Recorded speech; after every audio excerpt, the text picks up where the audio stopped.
and they hit and kill somebody. There were 4 other people in the car. His wallet is in that car. So yeah, he was the last one to see her, and to see her here. Where's the knife? Sorry, I don't know what to say. Most parents think that they know their children like the back of their palm. However, when things suddenly take a dark turn and they realize painful truths about their kids, their worlds come crashing down. I'm trying to figure out everything that's going on. We know what happened. My daughter says she got a knife and stabbed him 3 times. It's over. It's all done now. It's over. Our lives are totally over. These are soul-crushing moments when parents realize horrifying truths about their kids. Starting with this heartbreaking case, where a mother discovered her 12-year-old was capable of causing life-altering harm to her own brother. I'm so sorry. I don't know what the happened. I don't know what happened. Ow, I have to go be with your brother. Make sure he's okay. I don't know what the I did. I'm so sorry. I love you. I've never been aggressive or anything. Yeah. It's not like her. I mean, they don't really get along that great, but I never would have assumed she'd do something like that. That's crazy to me. On January the 5th, 2023, police officers were dispatched to a residence after receiving reports about a 12-year-old who harmed her 9-year-old brother with a weapon while in his sleep. Upon arrival, they met the frightened mother of both children in panic as she tried to digest the news about her daughter's evil act. I'm sorry. I'm so Come here. sorry. Come here. I'm so sorry. I'm so sorry. Stop. We're just gonna put handcuffs on just for now. I'm sorry. Just pull up my pants. Where's the I'm knife? sorry, Dad. I'm sorry. I don't know what to say. I'm so sorry, Mom. I'm sorry.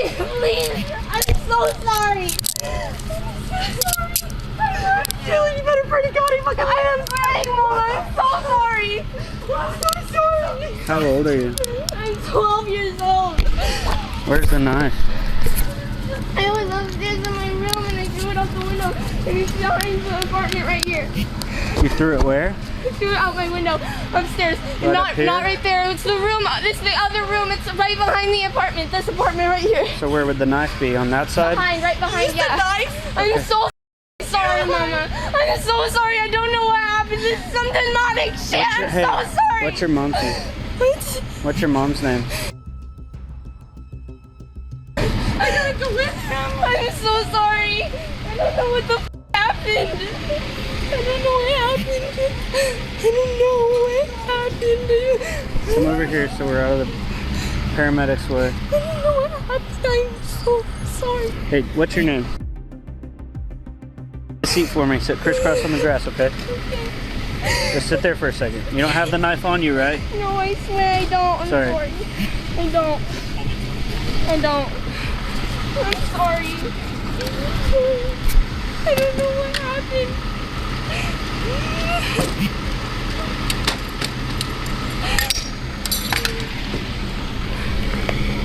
Is there anybody else inside the house? No, it's just me, my mom, and my brother. Hey, how would I get to the knife? Is there the back side? I can show you. Okay. I'm so sorry. I'm so sorry. I really didn't want things to happen like this. This sucks. I'm so sorry. I'm probably gonna go to jail. And I'm gonna live the rest of my life in prison. That's it right there? Yes. Okay. I'm sorry. I don't know what Do me a favor. We're gonna sit crisscross applesauce right here. Okay. Which one is it? First apartment right here. Hey, she threw the knife over here. Stay there. I'll look at it. It's right there. Okay.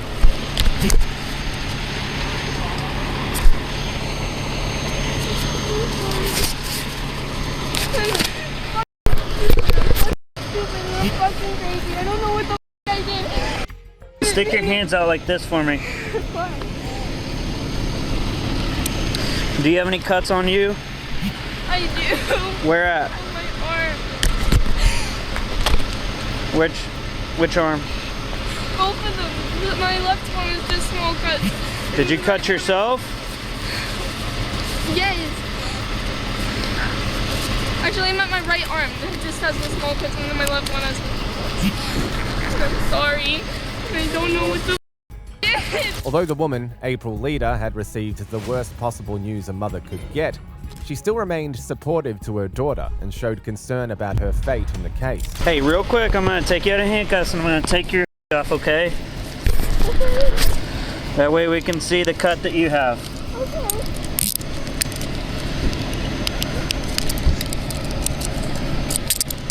Take your hood off for me.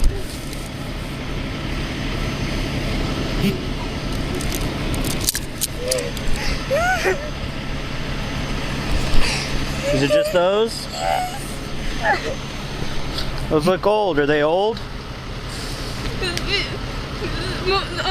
This Oh, those- one and this yeah, one, those are a little- This one, those are old with like. Do you have This any one's the new? one that's brand new. This was brand That's new. from today? Yes. And it's so With the bad. same knife? Yes. Okay. Can you watch her for just a second? Watching her, yeah. Do what? What was that? Can you watch her for just a second so I can get in her glove? I got my brother. I'm so sorry. What's happening with her? I'm so sorry. What's gonna happen with her? I need to go to the hospital. I don't know yet. You don't know yet. You go with the hospital. We'll come and talk to you, okay? Whatever happens, just be calm, okay? I don't know what happened tonight. So sorry. We'll figure it out. I have to go be with your brother. Make sure he's okay. I don't know what the I did. I'm so sorry. I love you.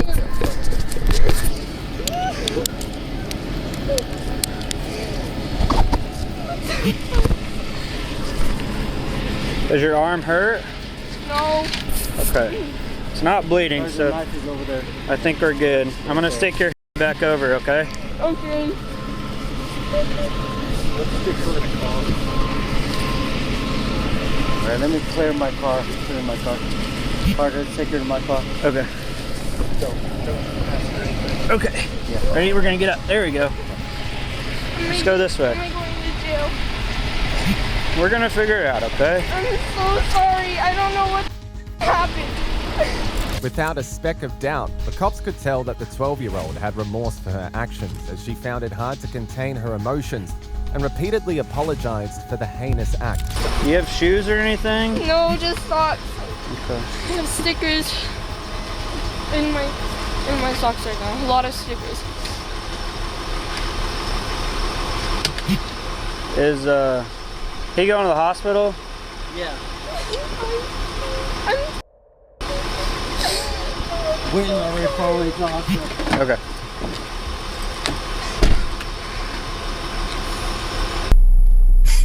I don't know what happened. It's okay. It's okay. I heard my brother screaming and I didn't know what to do, so I just ran out and then I came back because I was scared. Can you work on calling crime scene? Yeah, I'll call crime scene. Witten is texting you mom's info. I already got mom's. Well, I got mom's name and phone number. Okay. I'll call crime scene. I'll step out the car. Call crime scene. All right, I'll be out here if anything. Okay. All right. Good. How old is he? He's 9 years old. 9 years old. Okay. All right. I'll be right here. Okay. Okay. Just hang tight. Am I going to jail? You're not going anywhere right now. Will I be in jail? What was that? Will I be in jail? Right now, let's just, calm down a little, okay? I don't know what we're gonna do right now, all right? But right now, we're investigating. Okay. Take a deep breath, okay? I know there's a lot of things going on right now. Just take a breath. I don't know why I did it. Just take a breath. Let's not think about it. When I first came to school, our math teacher, he had cancer, so he wasn't at school for a really long time. And yesterday was his first day back in school. And I really hated math, but I started to like it because he was there.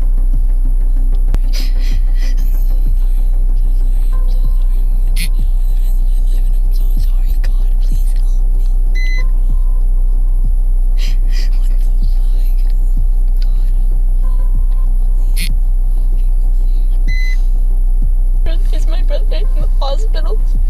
hospital right now, little lady. Yeah. Will he live? Pretty sure he will. There's the doctors. Doctors are all over there. Okay, we'll take care of him. Your mom's over there too. I'm so sorry. Is he just never gonna forgive me? It's okay. Take a breath. I just wanna wake up from this nightmare. Take deep breaths, you know. I ruined my life. I ruined my whole future. No, nobody's ruined life, okay? Alright? It's all my fault. You're fine. It's nobody's fault, okay? It's nobody's fault. However, when she began nagging the cop about the possible outcome for committing such a grievous crime, it became unclear if this emotional breakdown was from a place of regret or fear for the punishment that was to come. Who watches you guys when your mom goes to work and all that? It's just me.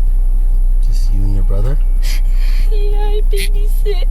Because I have a 3-year-old brother. He just turned 3 in October, but he goes to his dad every week. He goes to his dad's every weekend, but we got a day early today. So we just went to his dad's house, and I want to see him.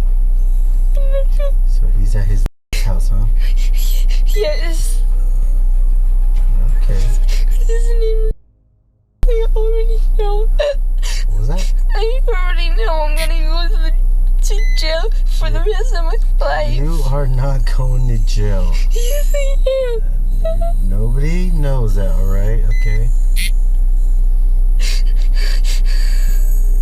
You are not. What I did was super illegal. We are gonna get through with this, okay? I'm just scared.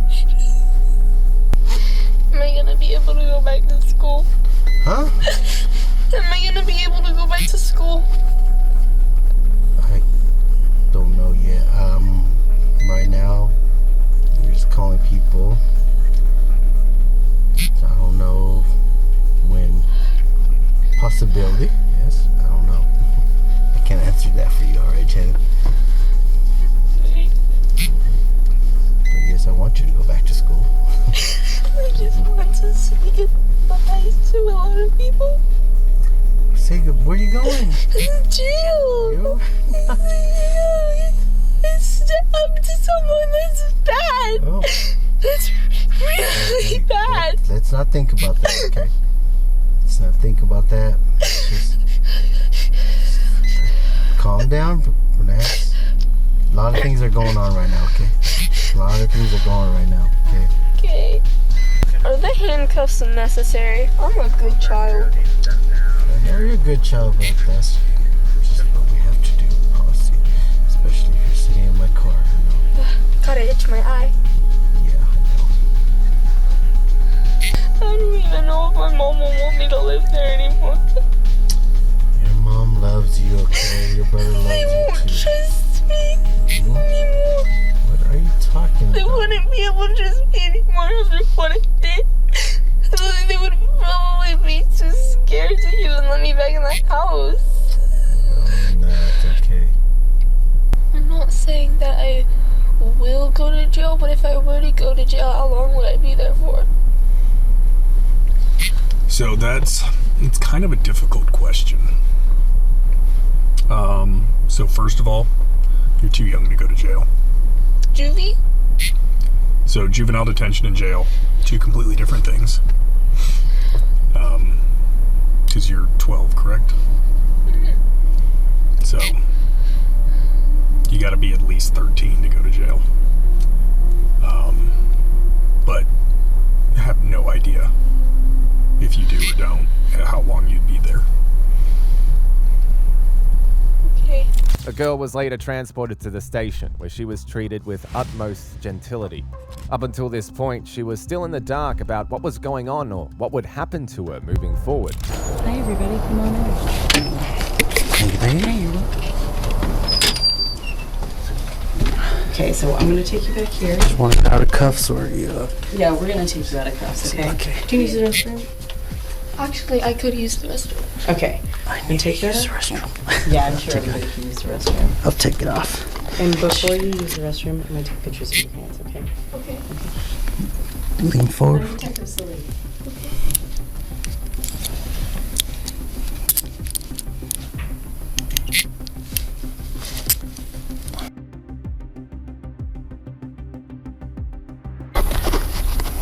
Sorry, my little flash is not the best.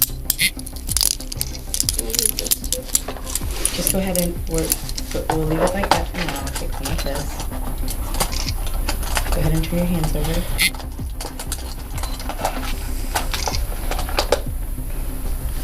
Okay. And then can you pull up your sleeves for me? Thank you.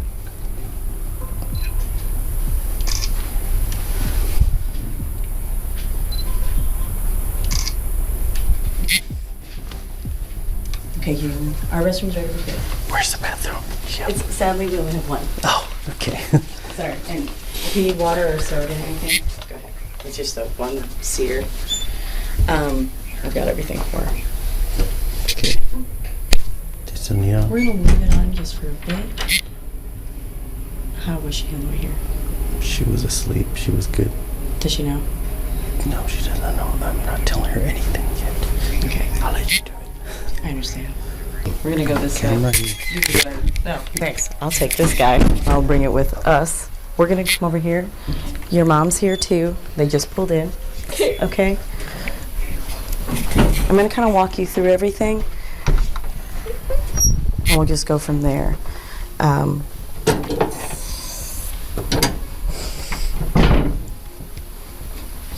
we'll just hang out in here for now, okay? Well, we're gonna talk to your mom first, and then we'll talk to both of you at the same time. Okay? Okay. Do you want anything to drink? Do you bring soda I'm or good. water? Do you want a snack at all, Kaylin? It's fine. Okay. Because I've got snacks. It's really cold in our building, so we have a blanket for you too. Okay. Okay. And then let me ask, are these the clothes you're wearing all night? Or did you change up? Okay. And then if you ever need food or anything, let us know. As the girl was being taken care of by the female officer, another officer went to have a conversation with April to explain the direction in which the tragic case was headed. I cannot imagine what you're going through right now. She's never been aggressive or anything. Yeah. It's not like her. Like it's like they bully each other like brother and sisters, but they never like fist fight or do anything like that. So it this was is just completely. He was in bed. He was downstairs trying to sleep. I don't know why she even went down there. Like what the hell was she? I don't understand any of it. All I know is I heard him screaming, like the worst scream ever, and I thought maybe he was having a nightmare, so I started to try to wake him up, and there's blood everywhere. And he said she stabbed me. I was like, no. And he started going in and out of consciousness, and so that's what they told me to put him on the floor, do chest compressions, and I couldn't find my daughter anywhere. I was screaming her name, and she ran out after she did it because she was scared. And So right now she's safe and she's in custody with us right now. It is a really this is a very. There's no words that I can tell you that's gonna. So weird. Why would she do that? Those are answers we're gonna be looking for. And like it's just weird. They don't really get along that great, but I never would have assumed she'd do something like that. That's crazy to me. Like she was like, I don't know why. It was crazy. I don't know. She doesn't even curse. Like I don't know. it's just I can. She's not a bad kid. Like she doesn't do bad things. You know what I mean? Like It's she totally doesn't get in trouble. It was weird. Yeah. Expressing her confusion about her daughter's motive for carrying out such a sinister act, the mother shared how close her daughter was to both her brother and stepfather, who showered all kids with the same level of love. Like they look at Jamie like that's their granddaughter too. Like she doesn't get left out. Like I just don't understand why she would have so much anger towards him, especially bedtime. It's so weird. I wish she would have told him no. He asked if he could sleep downstairs, and I said yes. I wish I would have said no. Well, there's nothing. Don't blame yourself. There's nothing that you could have done differently. But I normally tell him no, and this night. I was like, yeah, fine. I mean, there's nothing that you could have done differently. I mean, don't blame yourself for any of this. I didn't protect him. I didn't know she was gonna do something. No, like, It's how not was your I fault. supposed to know? It's not you. I You know, weren't- but I feel like I didn't protect him. Like, this is his home. He's supposed to feel safe. Well, and again, like, His own sister. You know that he will never forgive her. She will never. It will never be. There will always be issues now between them. Like, what the hell is she thinking? Well, it doesn't. I mean, she's 12 years old at that age. You know, there's a lot of things going on in the brain she probably wasn't thinking. Hello. Okay, he's here. So I'll meet him in the waiting room. She's gonna meet you in the waiting room. Bring you back here. Yeah, this is the waiting room with the children's hospital, the children's emergency room. Yeah, the children's side. Okay, it's the St. Francis Children's side. Yeah. So real quick, I know that I'm probably the last person you want to talk to right now. But so what we need is a search waiver for the apartment, so we can go through, have our crime scene detectives go through and do a thorough investigation of this. So you don't have to authorize us to do this, but I mean, it would really aid in our investigation of trying to figure out everything that's going on. We know what happened. My daughter says she got a knife and stabbed him 3 times. Well, we need to find the knife, and we need to do all that. Can I be there? I just don't know. I don't have anyone there right now. Well, there's nothing. It's not like, I mean, if there's any, like, we're not looking for any, like, I'm not saying, I'm just saying, like or anything illegal. That's not for that. I just don't. Yeah, it's fine. I'm gonna sign it. I just don't have anyone that can be there right now. Well, and that's the thing is, there won't be any, like, because this is like crime scene detectives that go through, and it could even be homicide that goes through. I And do have 2 cats there too. I don't want them to get out. and they're not going to get out. They're, Okay. Yeah. So your name is,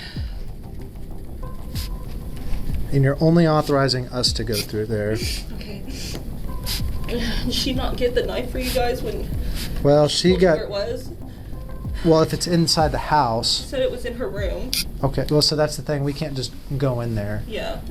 So the only thing I need to get from you is your signature right here. Here's a pen. Right here? Yeah. And then today's day is the 6th.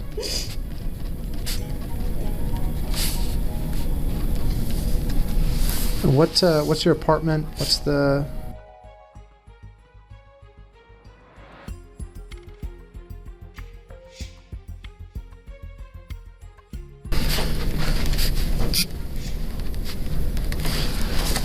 I'll give you guys. Hi, How are you? Go back over there and give them some time. Unfortunately, the little boy passed away after a series of treatments following the incident. April publicly disclosed that her daughter was on medication and blamed its side effects for pushing her to commit the gruesome act. The 12-year-old is now said to be receiving treatment at a children's facility in Tulsa. While the crime featured in this case was admittedly intense, it's not in any way on par with this awful next case where a mother discovered her son's horrible and well-guarded secret. Was anybody able to figure out who was the person that saw the green truck? That was me. Oh, that was you. We've got a condom that was recovered near Brittany's body. And it has DNA on it with both you and Brittany. You were deceptive to Detective Fisher because you got scared. You just admitted that. I admitted I was scared. Because I've had the entire town of Spring Creek asking me if I've killed Brittany. And you might as well. On the 8th of March 2020, 16-year-old Brittany Uylaki and her father James went out to watch a band play just like they did every weekend. However, on this particular day, Brittany got bored of the performance and called her 18-year-old friend Bryce Dickey to pick her up.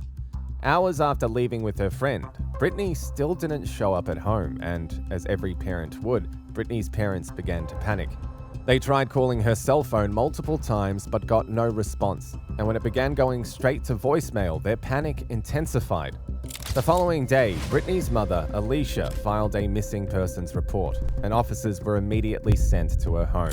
She was supposed to be going home yesterday. She was in town with her dad. Okay. And she told him I'm gonna get a ride home with a friend. I'll beat you home. And he says, you better beat me because I'll be there in an hour. And she goes, we're going right home. Talking about coming here? Do you know her dad lives in South Fork? We're split up. Okay. And her friend that had her, I talked to him. He dropped her off at the high school down here at 4 o'clock with some guy. And I go, what guy? And he goes, I don't know. She just said my new friend. Tall, white, cowboy looking guy with a green truck. And now nobody can find her. None of her friends. Her phone's not on. Okay. I don't know where to. I don't know what to do. Has she ever did this before? No. Ever done this before? No. And even when she does go out and do dumb things, we get a call with some crazy kind of an excuse. You know what I mean? Trying to get her out of trouble. Nothing. Not a friend. None of her friends are best friends. Nobody can find her. Okay. So yesterday, have you guys tried to call any of her friends or Everybody. Nobody's heard from her? No. Okay. Which is weird. Because she's a social media freak. You know what I mean? She's always talking to people.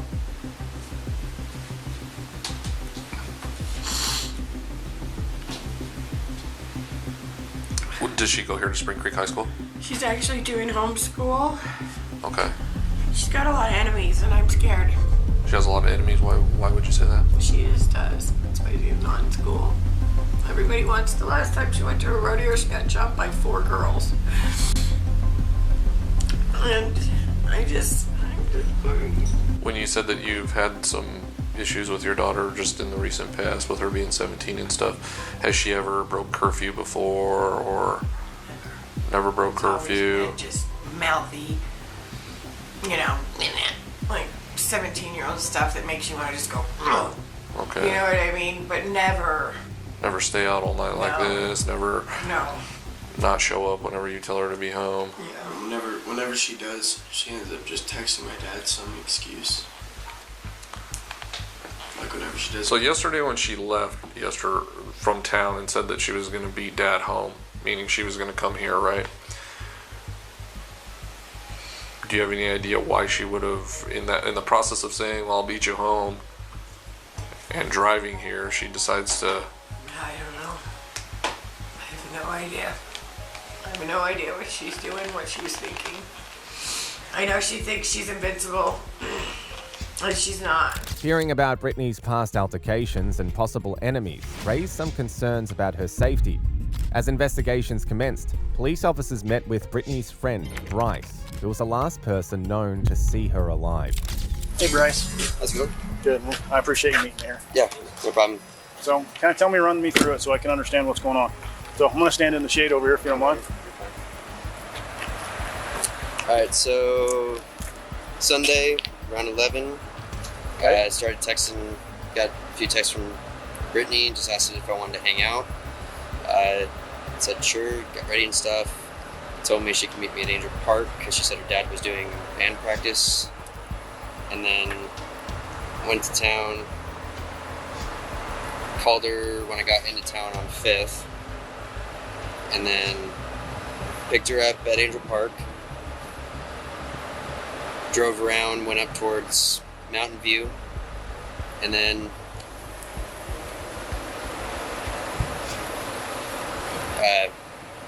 asked what she wanted to do. Said she had no idea, said, why don't we just go drive around to Spring Creek since we got more room over there. So we went back over the hill, just started chatting, talked about her finishing school, how school was going for me. Kept driving around, and then we were over in the horse palace section, and my dad called me asking if I could come back home. So I told her I needed to go. Asked her if she wanted me to just drop her back off at Angel Park, and she said that she wanted me to drop her off at the high school to meet her new friend, and said her dad was going to pick her up later. So then came over here, pulled in right over there, gave her a hug and stuff, and then she got out, I pulled out, and then started heading that way. And the F-150 was over there, but I didn't know that was where she was going at that time. And then got about right towards where it opens up, and then looked back, and they were both standing outside the truck. And then I got to the turnout right over there by the middle school, and then the F-150 was in motion. So you just drove around, you didn't stop anywhere? No, we didn't stop at all. We literally just kept doing circles, drove around towards the sports complex, looped back around, went to the housing section, to the horse pallet section.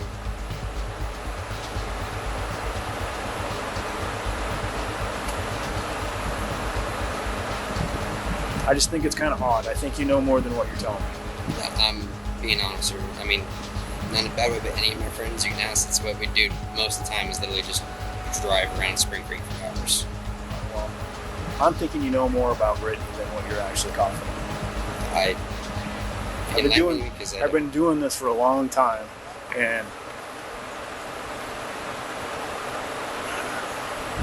I usually can smell somebody that's leaving out something. So what are you leaving out? I'm not leaving out anything, sir.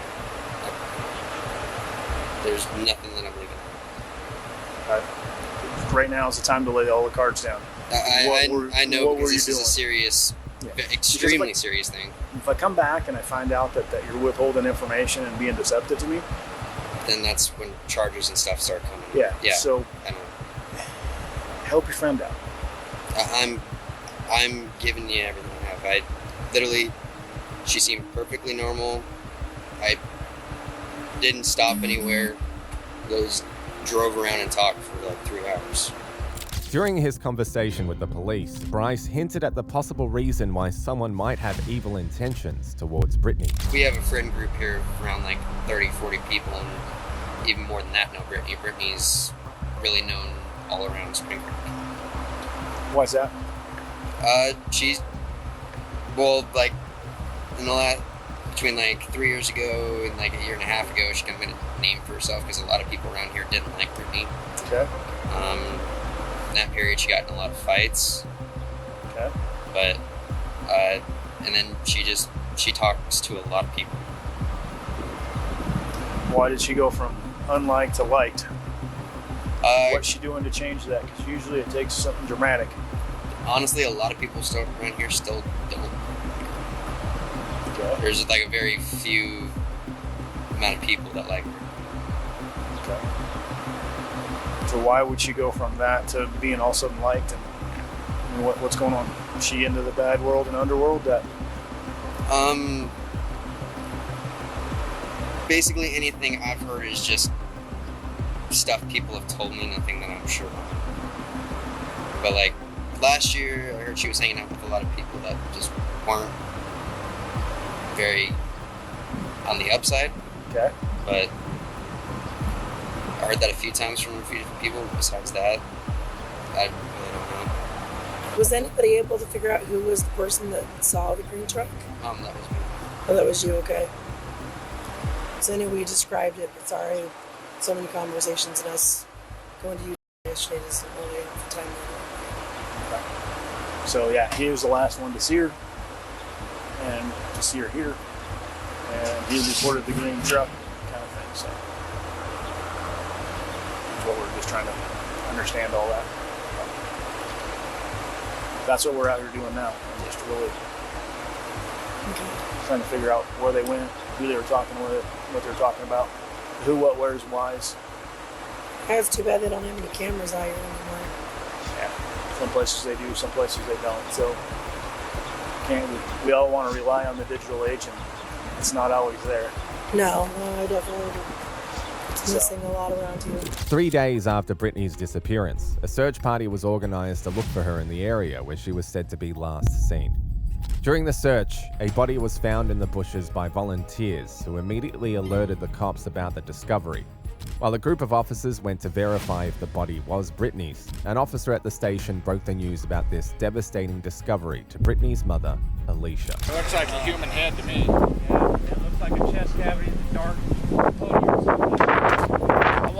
We walked over here on this side. I'm pretty sure that's their drag marks there. All right, well. But I stopped right here. He parked right there where he's at. I stopped and I backed up right there. So I don't know if you guys do the tire print and all that, or if that's all TV. Yeah, or whatnot. we'll have to do a whole bunch of stuff like that if that's what it is. Might shoot. We'll get a statement from you guys here in a second, so. All right. Keep photos going in. Yeah, you got your camera? Yeah. My video's on too. I was on the phone, okay? And I just want to let you know that we have found the body.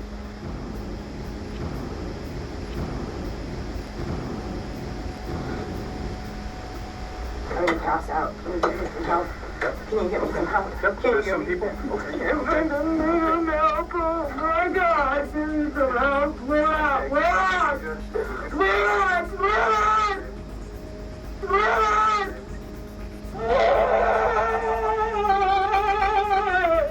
Help me, please!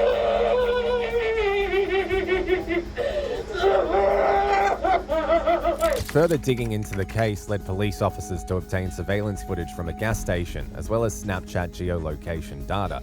It became clear that there were now loopholes in Bryce's narration of events. Snapchat location revealed that both Bryce and Brittany were at the location where her body was found, contrary to his initial statement about dropping her off at the high school. At the crime scene, officers retrieved a used condom and chewing tobacco, which all had Bryce's DNA. His DNA was also found on Brittany's neck and fingernails, and a week after her body was discovered, Bryce was invited to the police station to answer more questions about her demise. Well, tell me about Brittany. What's she like? You're gonna have to ask a question because that's a lot. I mean, because not in like a bad way or anything, but I mean, right. Well, what was Brittany to you? Honestly, Brittany was my little sis. Like, I've known her since 7th or 8th grade, one of the closest people to me. I was gonna say, I didn't even start calling her, called her little sis for about the last 2.5, 3 years, but she called me big brother since probably about like right after the first year that I met her, but one of the closest people to me. She was, a lot of people didn't like her for a lot of reasons, but she was very blunt and kept to who she was, even if a lot of people didn't like that. So that was why a lot of people in Spring Creek didn't like her, just because she was extremely honest. But no, she was always happy. She would get in a lot of like actual fights, but then a month later she would be best friends with the person she got in a fight with. She knew almost everyone. It seemed like there wasn't somebody in this town she didn't know. But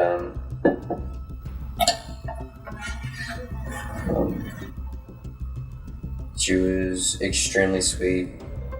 Pretty much always had a smile on her face.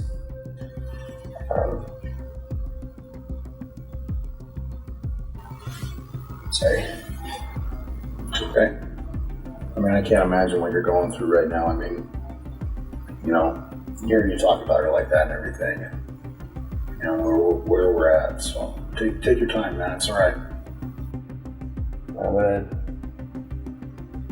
honestly, in reason, I don't see why anyone would have a reason to do this in an anger way. Because Brittany was probably the most forgiving person I've ever met, and one of the nicest. Because, I mean, you could punch her in the back of the head and she would still forgive you. I can't see anybody like do this in an anger way. I have yet to meet someone that's had a falling out with Brittany that hasn't been fixed.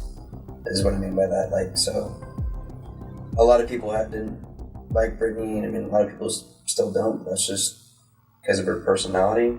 I haven't met anybody that's actually like had intentions to hurt Brittany. After a series of warm-up questions, the detectives decided to jump right ahead and address the elephant in the room, which was the pieces of evidence pointing to him. We located some items, or an item. Okay, do you have any idea what that item might be? No.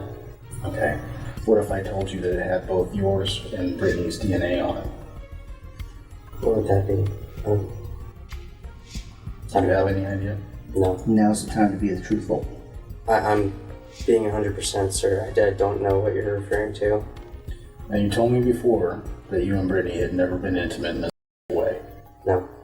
Okay, what if I said I had evidence that shows that that might not be accurate either? I'm not lying. I've never kissed. I've never had sex with Brittany. Besides hugging and that's I've never had sex or any intimate relationship with Brittany. Okay. Have you ever watched TV and seen DNA comparisons? No, not. I mean, I've watched crime shows, but haven't really paid attention to it. So, you gave a DNA sample, right? Yes. Okay. We found a condom. All right. Then we found Brittany. And we have Brittany's DNA, we have your DNA, and we have a condom. That can't be. It is. Listen. I've never had sex with Brittany, I swear. I've never had sex with Brittany. Okay. So then explain to me how... I don't know. I'm freaking out right now because I've never had sex with Brittany. Okay. I've never had explain sex. to me how a condom has your DNA on the inside and her DNA on the outside. Because that doesn't make sense. No, it doesn't make sense, and I don't... And you can understand my concerns that, you know, I've been truthful with you, okay? And I know this is really stressful, okay? I can't imagine where you're at, all right? But we'll get through this together, okay? And I need you to help me help you. Soon enough, Bryce provided the cops with a different story, explaining how his DNA was found at the crime scene. But even that was unable to convince the cops that he had no hand in the evil act. And the biggest concern I have is you could see that we have some footage that kind of contradicts what you said. Yes, sir. We've got a condom that was recovered near Brittany's body. And it has DNA on it with both you and Brittany. Okay, and you told me that you guys had never been intimate. All right? There's only one way that DNA could have gotten on that condom that way. I'm aware of that. And you have a pattern now of lying. You were deceptive to Detective Fisher because you got scared. You just admitted that. I admitted I was scared, yes. Your timeline doesn't match up. The other people we've talked to, their stories don't match with yours. What do you mean they don't match with mine? Am I allowed to ask that or no? No, you can ask. Yeah, there's just some issues with the time, okay, and things like that. And the thing I'm concerned about right now is if you were in my perspective and you looked at all this, what would you think? That I did it to Brittany. Okay. If you were me, okay, how would you explain the condom? I don't know. If you were me looking at that as a detective, what would you make of it? Okay? Exactly what you guys are thinking right now. Okay, because here's the thing, all right? If I don't know what happened, I can't help you out any more past this point. I can't help you figure out the truth. Tell me the truth, okay? We need to get through this together. And I need to hear from you what happened. Okay? Wait, can I ask a question?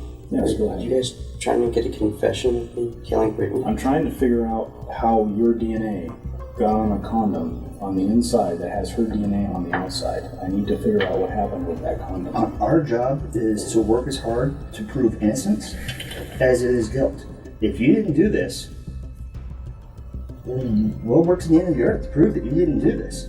But that requires 100% honesty on your end, because the stuff we have indicates it hasn't been there. And that's my concern, is you've got these... There's a lot of faults in it, and I'm aware.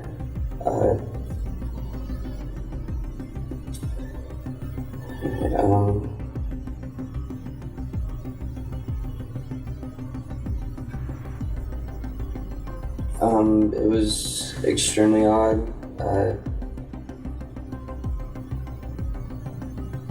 Brittany was being literally the only time Brittany was being really flirty for some reason throughout that day, and then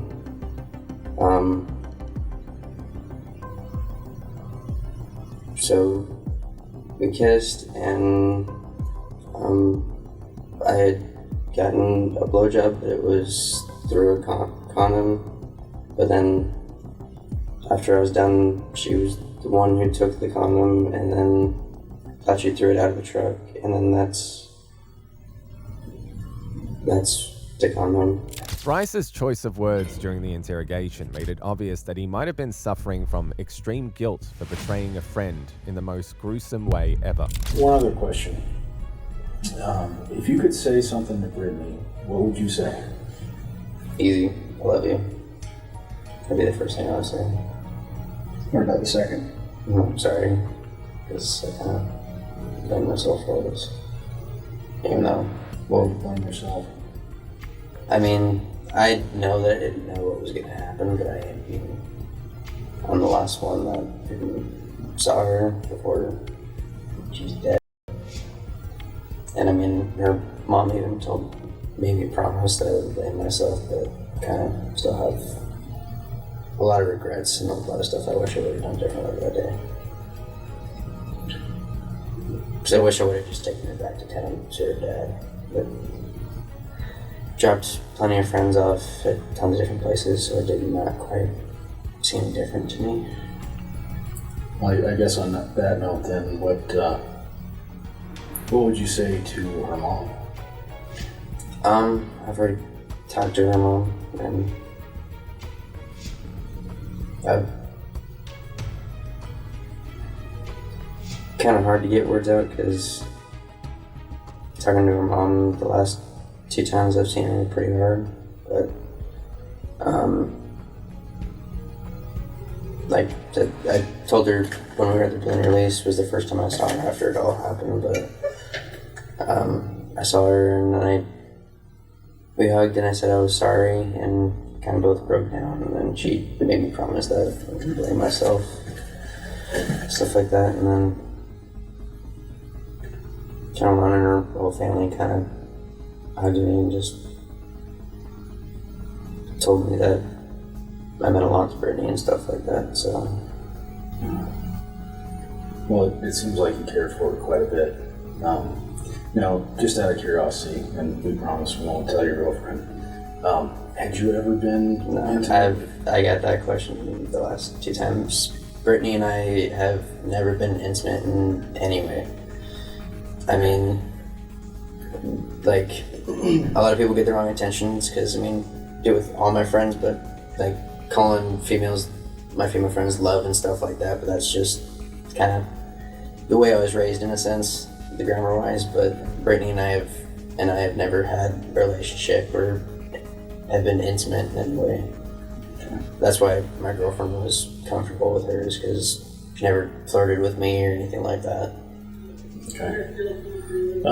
Did you ever want to be?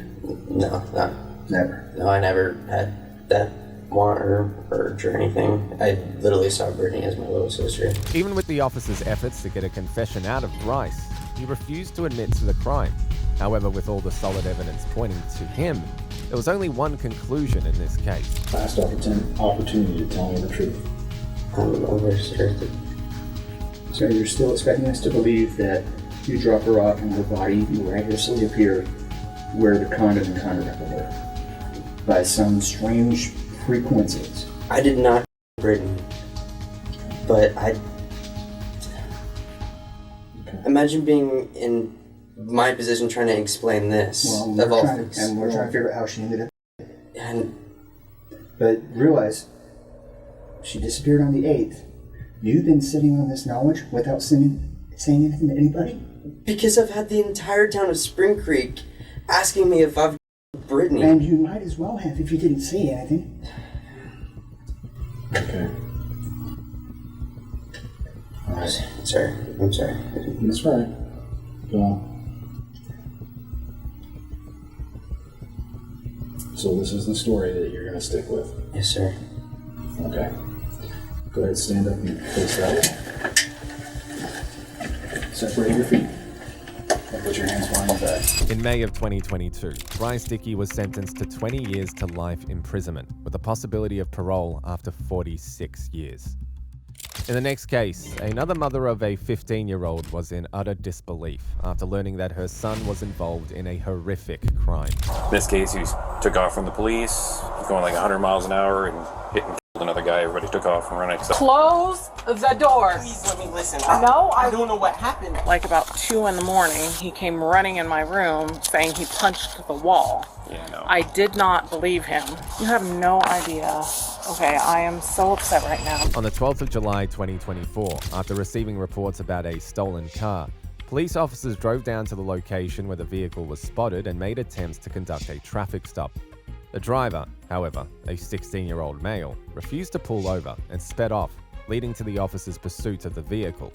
Some minutes into the chase, the stolen car crashed into another vehicle, leaving both drivers and passenger seriously injured. Hey, hands up, hands up.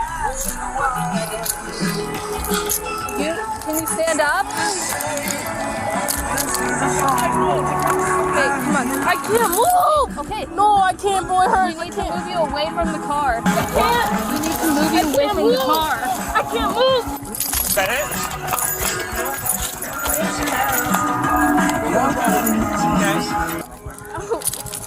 Oh, God, shit, please, my phone's in there. I need it. Back up.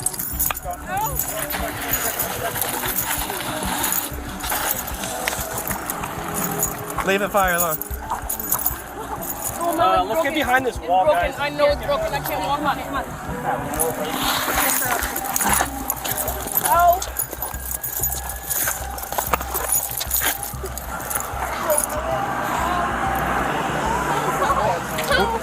Was anybody else in your car? No. What do you mean you don't know? I can't think. Please. Was anyone else in the car? I can't remember. Our suspect occupant doesn't know if anybody else is in the vehicle. You get my phone. Your phone's not important right now.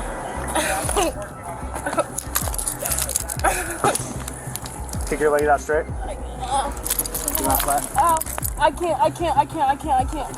Sit up. Ow. No, please. Do you have any ammunition in that car? What does that mean? Do you have any bullets in that car? No.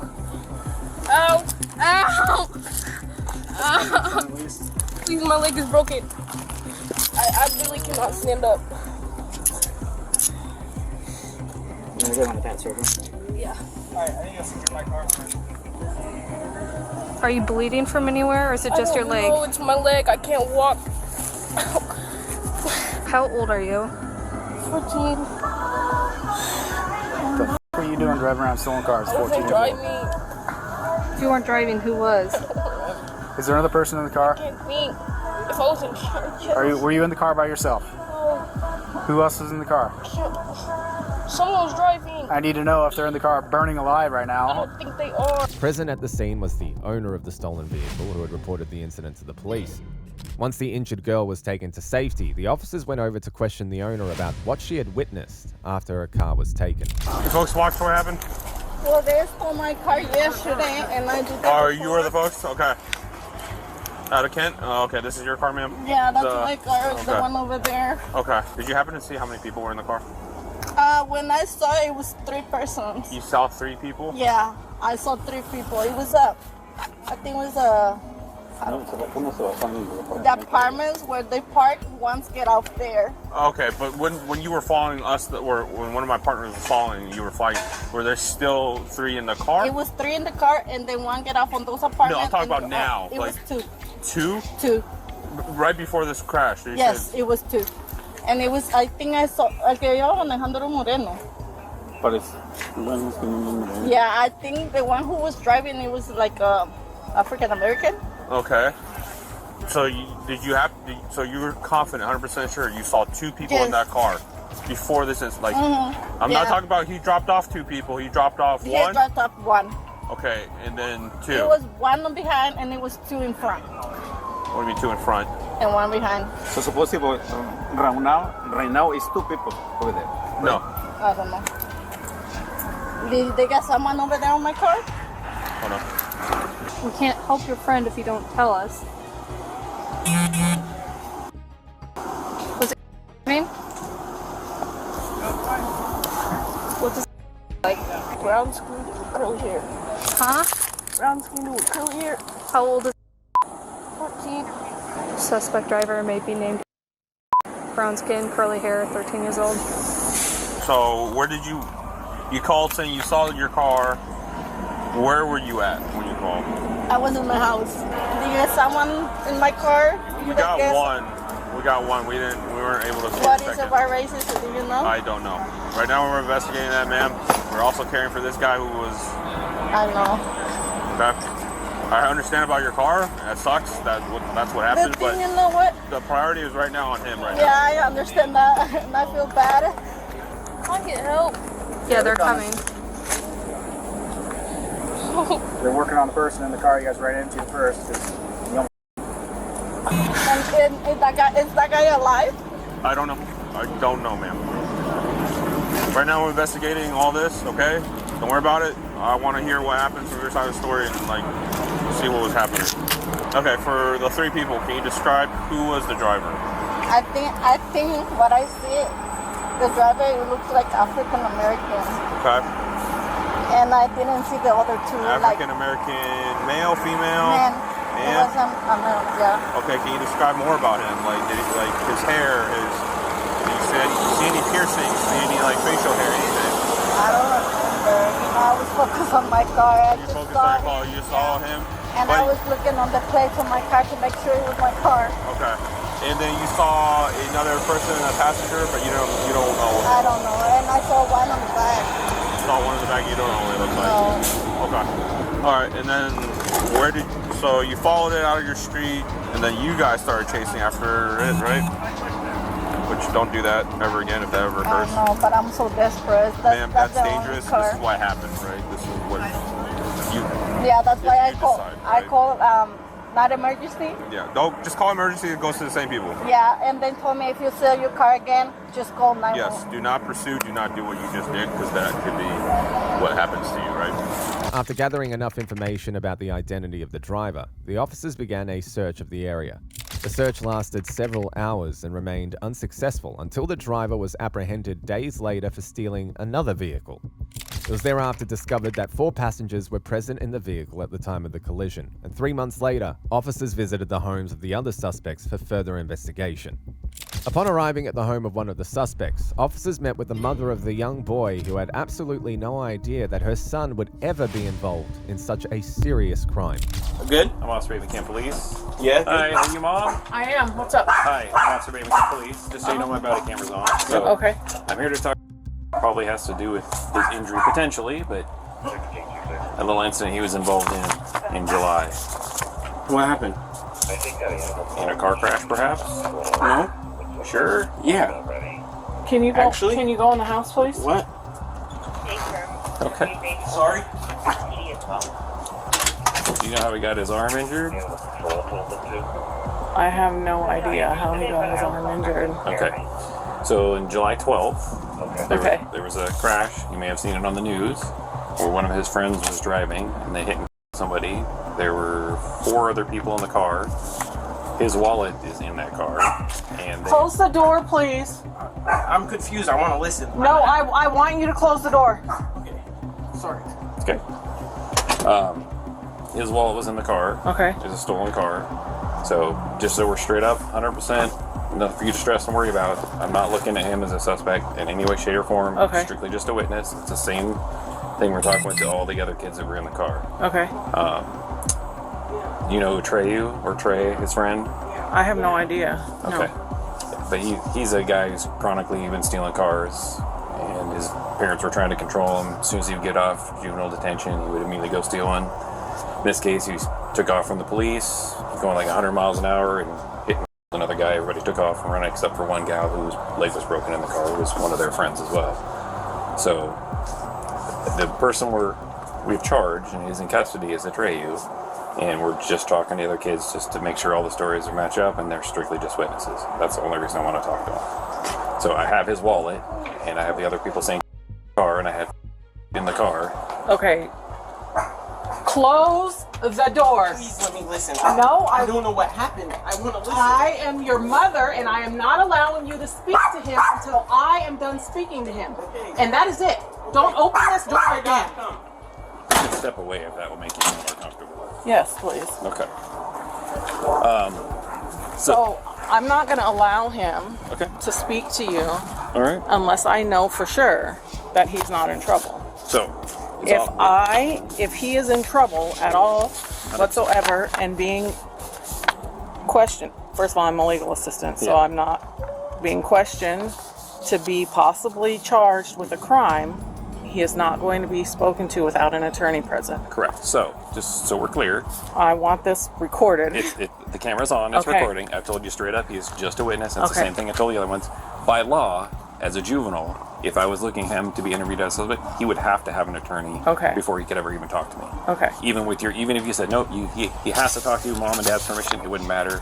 By law, he'd have to have an attorney. Okay, this is good for me to know because I will tell you that his hand was broken on July 13th.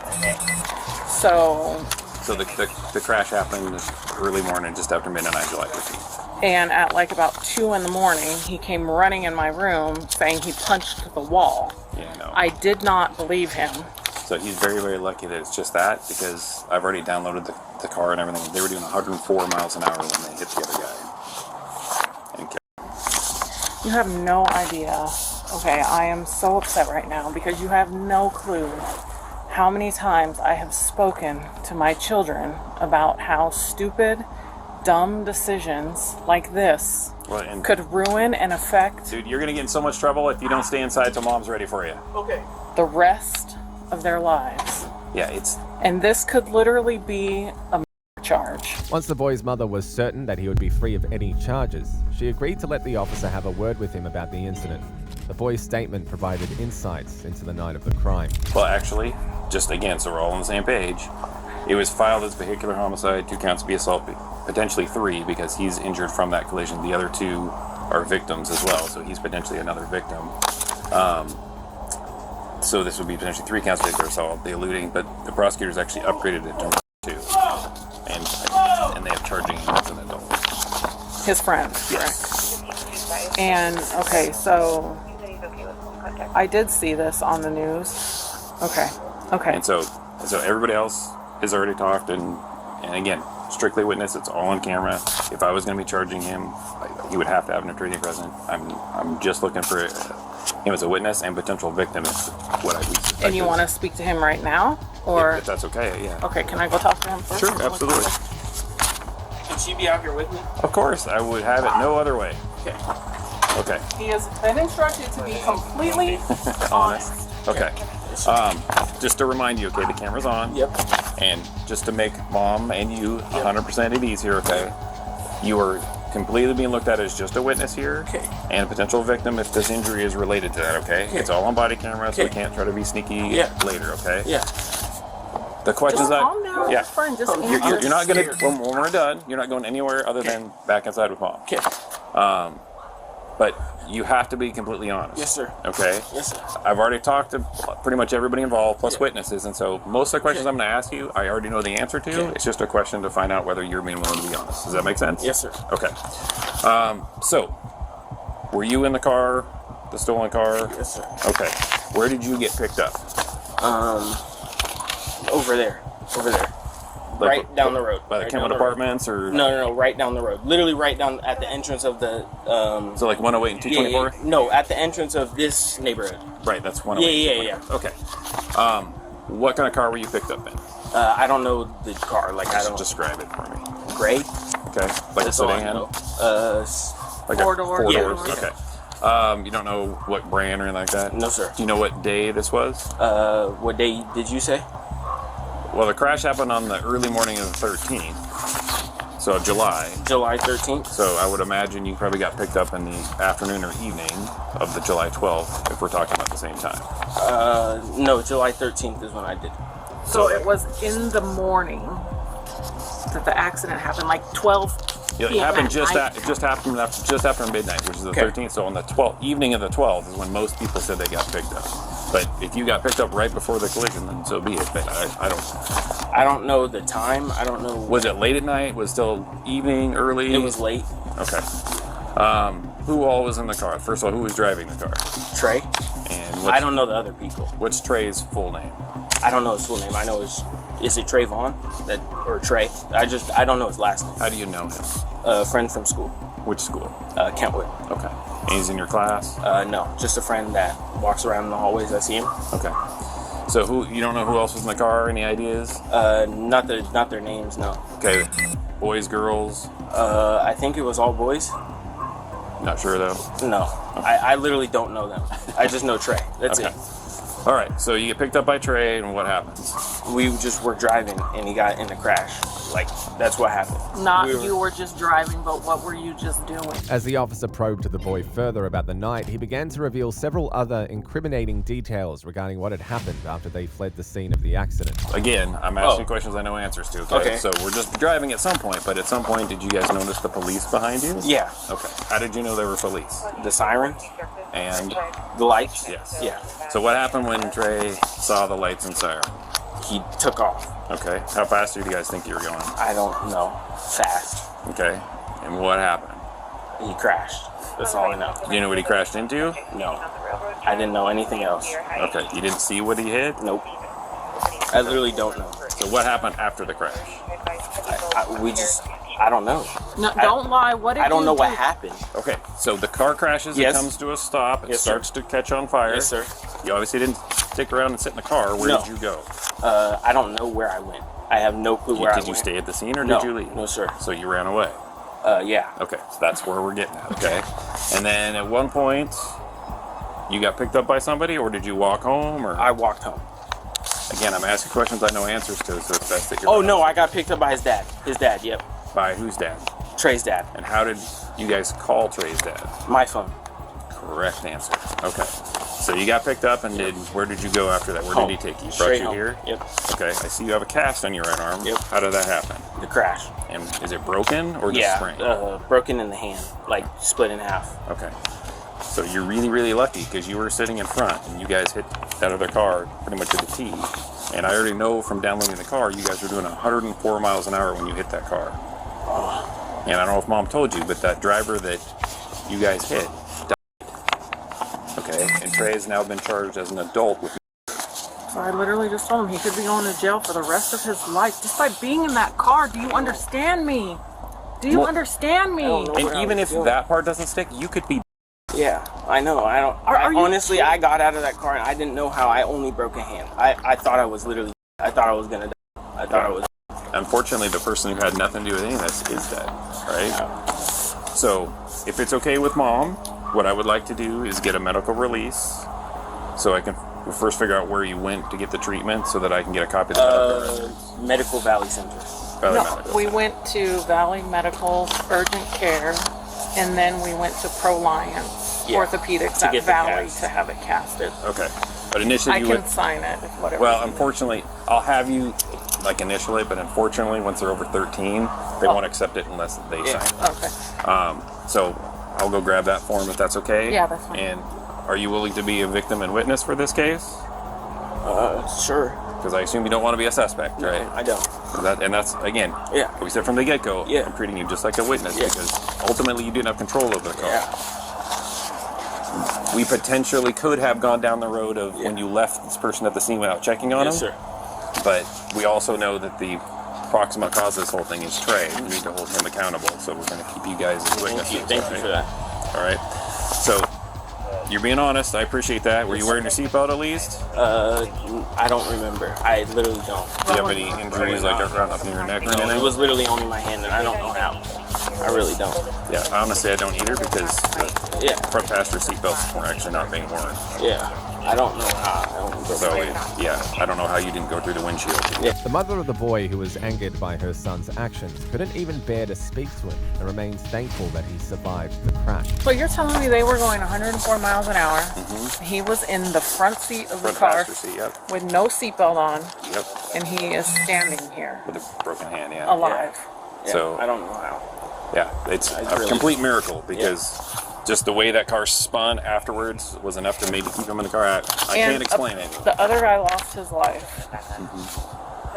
Yeah, and then we have another guy who's got a broken shoulder, one of your passengers, and then there was a female that was in the back with the boys, and she has a broken leg in 2 places. But you guys got off pretty easy. Yeah. So, all right, let me go see if I have that medical release, and we'll... Do I have to get it, like, released and keep it off? No. What he means I'm not is taking you're that. signing a medical release to have your medical records turned over so they can use them as evidence in the trial against your friend. Because you're... Since you were injured, a broken bone is a substantial injury, you would be considered a victim, and it would be a count of victim assault. Oh, okay. So you're I'll just a sign witness it. and victim. Yeah, I'll sign it. Okay. I'll be right back. Can you talk to him for a minute just about life decisions and stuff? Take him away. I know at this age, how old are you now? Yeah, I'm 15. I've got to be 16 next month. I know it's hard to see this stuff because you guys, physiologically, your frontal lobe isn't completely developed, and it's hard for you to understand the consequences of some of the stuff, and it's all just seems like fun and games. Yes, sir. But this is unfortunately the result of that, right? Yes, sir. And do you really want to stand in front of that guy's family and say it was just a stolen car and it was just for fun to a family who's now lost, who's his kids are without a dad, his wife is without a husband, and it's all because you guys just wanted to have fun. Yeah, I know. And nothing you can do, no apology that you guys can do, can ever take that back. Yes, sir. And as far as we can tell, Atreyu doesn't seem to really care. Yes, sir. After this happened, did you know he stole another car? No, I didn't. I thought he went home.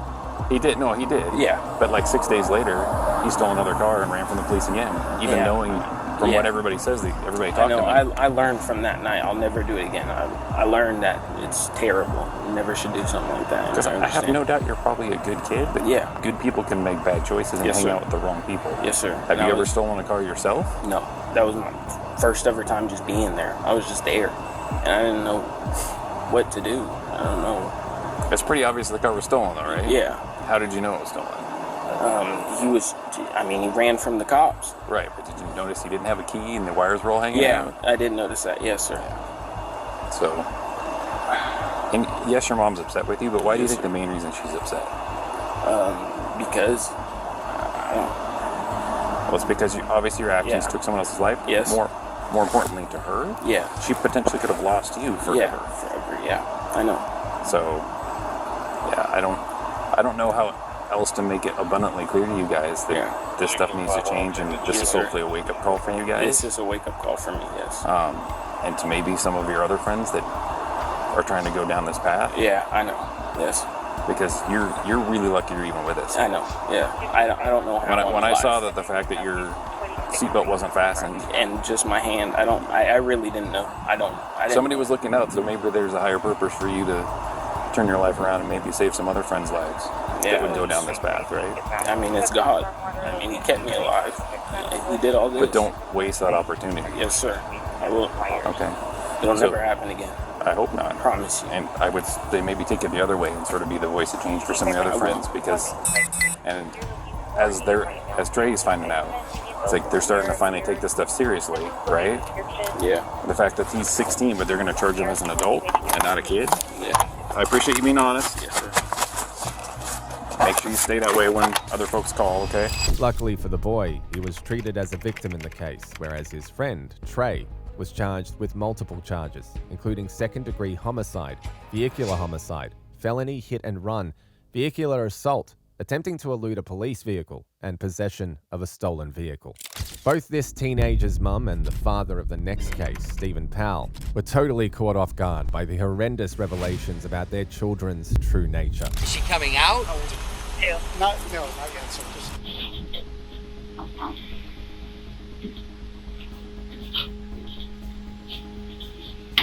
What happened? I lost two. She's going to jail forever. On On the 3rd of March 2020, the police were sent to a residential address to conduct a welfare check after the Associate Dean at Mount Union University, Mrs. Michelle Gaffney, expressed her concern for the well-being of a student's mother, Brenda Powell.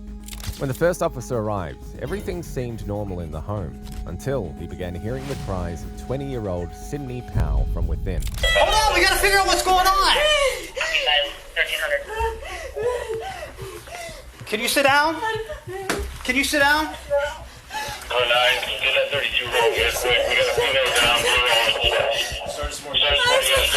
the Take her outside. Come on.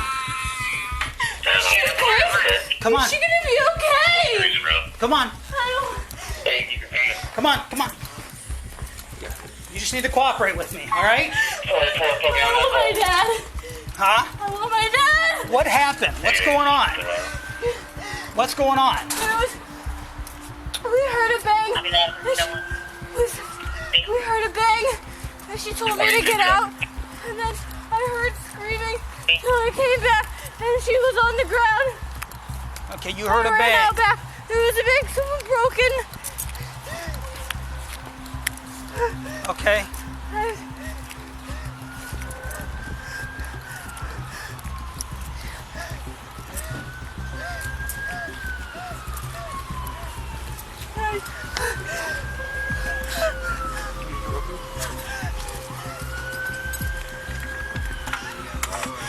What is your name? Sydney. Are you cut? I don't think so. Yeah, you're cut somewhere. I don't think so. Yeah, your hand. No, I was helping her. I grabbed her. All right, stop. I tell you what, can you sit on the ground here real quick? Come on. Come on. You said the ground. Yeah, you're fine right there. No. You're fine right there. I grabbed the knife. Before the Britain Street exit ramp, a truck lost concrete. This is minor. They might have a more. I don't know. Check that victim in there. She's got cuts on her hands. I don't know what they have in there, but there's a female down in there. Yeah. What's going on? I don't know. We just got dad. I'm the dad. Okay, Sydney. I don't know. Okay. I don't know. Daddy! Shh, quiet. What the hell? Where's my wife? The window's broken, Dad! Where? The back window's broken in! So you're gonna have to. Daddy! There's officers inside there, so. Is she okay? I don't know! There Go was check so the much lady in the blood! house, okay? She's got minor cuts.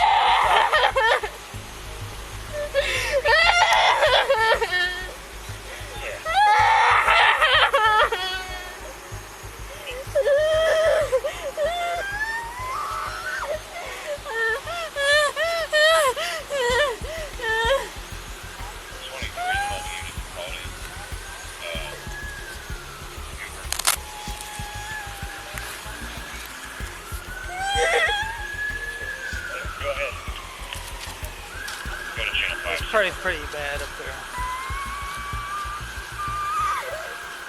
What's your name, ma'am? Sorry, what's your name again?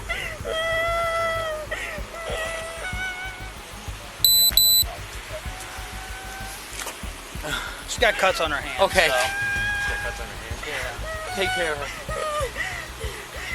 Dave, I think this is. Are you? Yeah. Can you stay here with them? Once the cops determined that there was indeed trouble at the house, the case was immediately escalated, and several groups of officers were dispatched to the residence. When asked about the horrific incident, Sydney claimed that an intruder had broken into the home and attacked her mother. However, officers would soon later discover that Sydney's statement was all part of a plan to conceal a more sinister motive.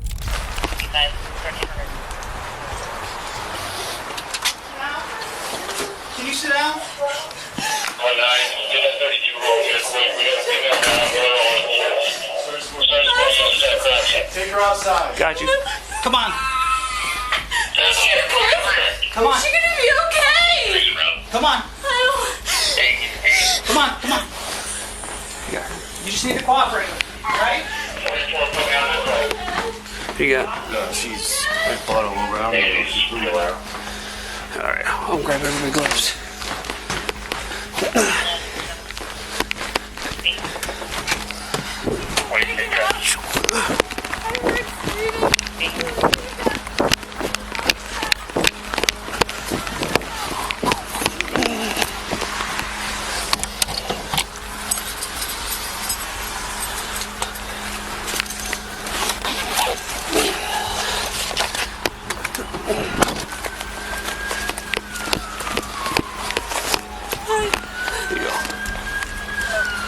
Use your weapon.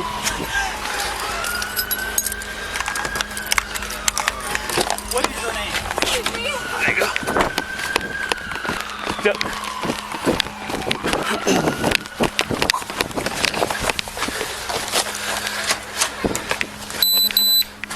Here.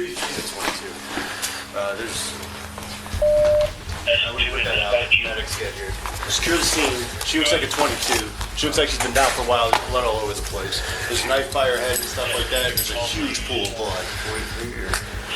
No, I think she just walked in. She broke a window in the back. So if you can just put up some crime scene tape. As soon as AFD gets here, they're going to pronounce her, I'm sure. Sam's going to check her out. Looks like 22. Throat slashed. Yeah. There's a big knife right there. Don't think so.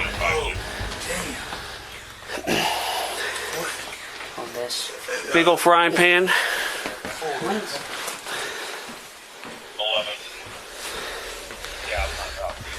If you want me to take that knife out of there for you guys. Can I move it? Yeah.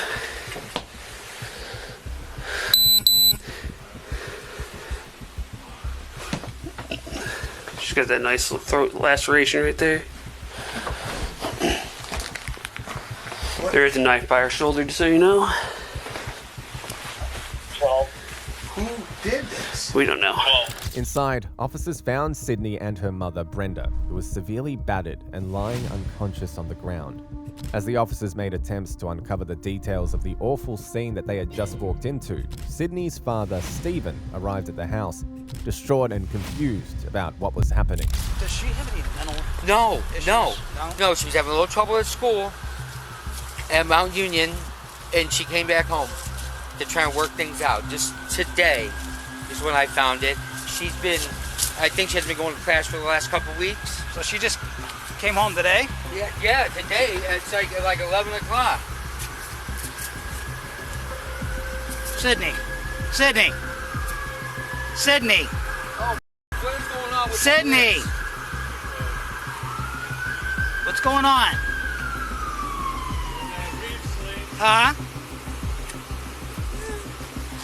I need to know what's going on. We don't know yet. Seeing that his home was immediately declared a crime scene, Stephen began to feel restless with his anxiety going over the roof. Are you Dad? Okay. What's your name? Steve. What's the last name? Powell. Powell. Did anyone get your information yet? What information? No. He did go inside. So we did? He did. So we had to let him put him on the log here. 23 to a unit out there. Okay. Go to 5. Do you live here, sir? Yeah. Okay. That's my wife, and there's my daughter. Okay, how old's your daughter? She'll be 20 in March. She's 19 years old today. It's Brenda Powell.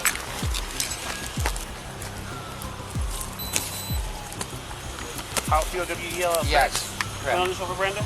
K. How old is she? I don't know. 50. Okay, her birthday?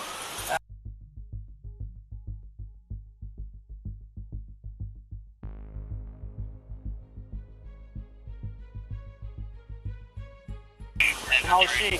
19. Her birthday.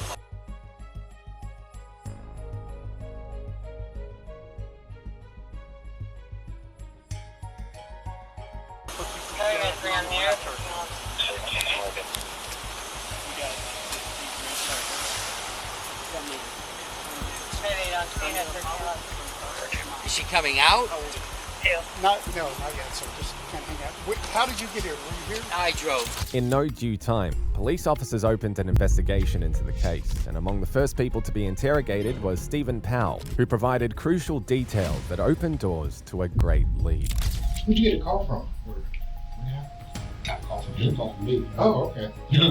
He said there was a call, went out, a distress call from the University of Mount Union where my daughter was going, and said, female in distress. I said, well, that's funny because Brenda's there, my wife. call.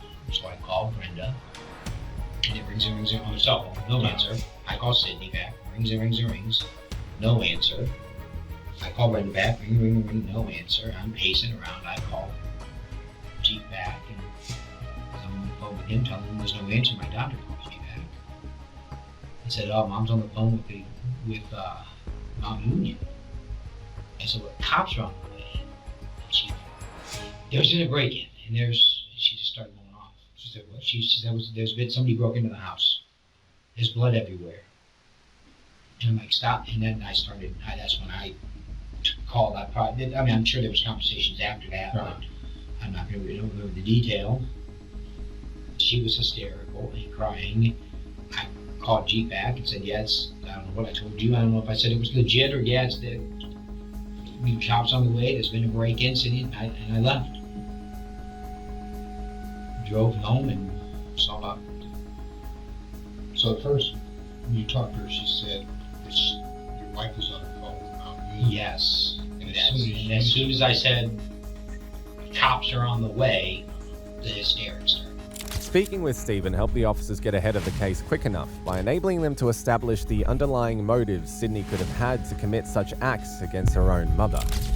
She's been coming home on and off on the weekends, a little frequently.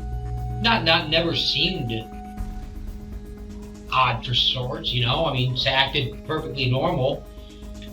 But she came back and I'm like questioning, well, why aren't you at school? Why are you coming home? And, it's all the same, just, the vague non-answers.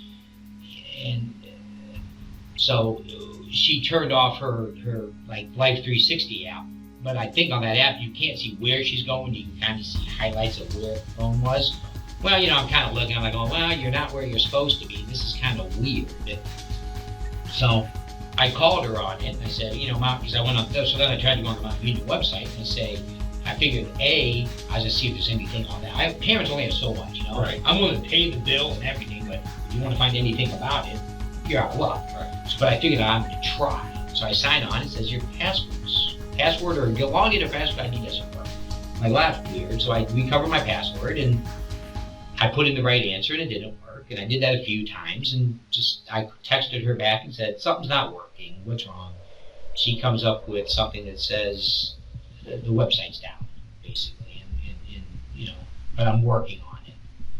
So a few days passed later, nothing seems out of the ordinary until maybe it was today, I tried to get back. Oh, Mount Union calls me today because I sent them an email that says, my user ID is this, my ID is this, my password's not working, my recovery answer won't work, and I know where I was born, I know my car, and it doesn't, when you type in your recovery email, the system just, it didn't recognize it. So I sent Mount Union Billing an email and says, basically, what's wrong? So she called me back today and says, well, the reason you can't get on, long story short, is your daughter's unenrolled. So I went, what's going on? So I text Sydney, I'm like, oh, give me a call. I have a question to ask you. I call her, no answer. I say, give me a call, I have a question to ask you. And I look on that little Life 360 app, and her car was at home. I'm like, wow, that's kind of weird. So I leave my phone at home so she can't track me. And I go home and there she is, she's at home. Perfectly normal. She's crying because I said, what's going on? Are you not going to school? She goes, I'm overwhelmed in school and I don't really like what I'm doing and it seems like it's a waste of my time and your money. I said, well, but that's all part of it. Nobody's going to tell you you need to do what you're doing when you're 20. You need to figure it out. But you have to work through the problem. You can't just ignore the problem and have it go away. It's not. I'm sorry, when did you have that conversation? Today, like 11:30. I don't remember. Yeah, it was. I left work because it was before lunch. It was maybe around 11 because I was probably there from 11 to 11:30. So from her phone call. So that's what I said. My recommendation is call the school back, call the student union, get reinstated. And then if you have to take the summer off, take the summer off. Figure out what you want. You're supposed to take summer class because she changed a couple majors. And that's what she goes, all my friends have their shit together and I don't. I said, well, I'm 54 and I don't have my shit together. Don't look at it that way. You need to You need to work the problem. You can't just have the problem sit there and ignoring it is not going to do you any good. So I went back, I called my wife and called my daughter's phone. As the interrogation with Stephen came to an end, the cops were required to reveal the heart-wrenching conclusion that his own daughter committed the heinous crime. I have really bad news. Your wife passed away.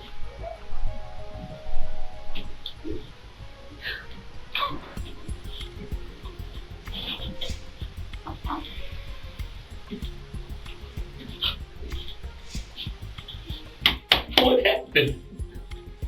We're not sure. It looks like, I don't think someone broke into the house.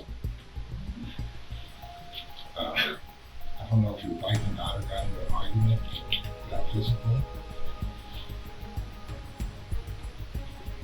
I mean, the window was broken, but there's no forced entry into the house. The window's broken, but nobody actually came through that window. And the sliding door was unlocked. So, did your wife and daughter ever have like really heated arguments? No. No.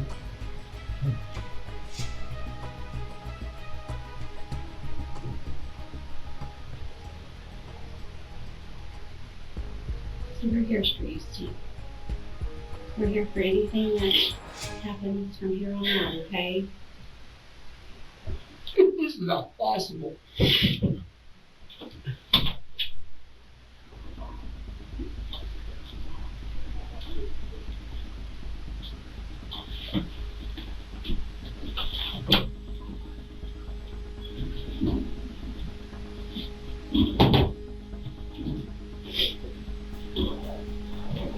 So sorry this is happening.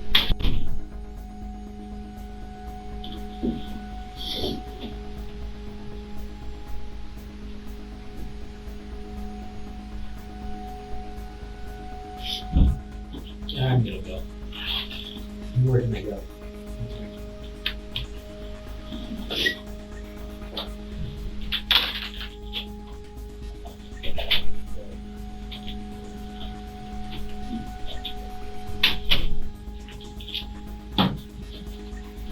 Your son's outside. He doesn't know what's going on. My son's here? Yes. We got him from school because in a situation, the way social media is, people, we didn't want him to be at school by himself.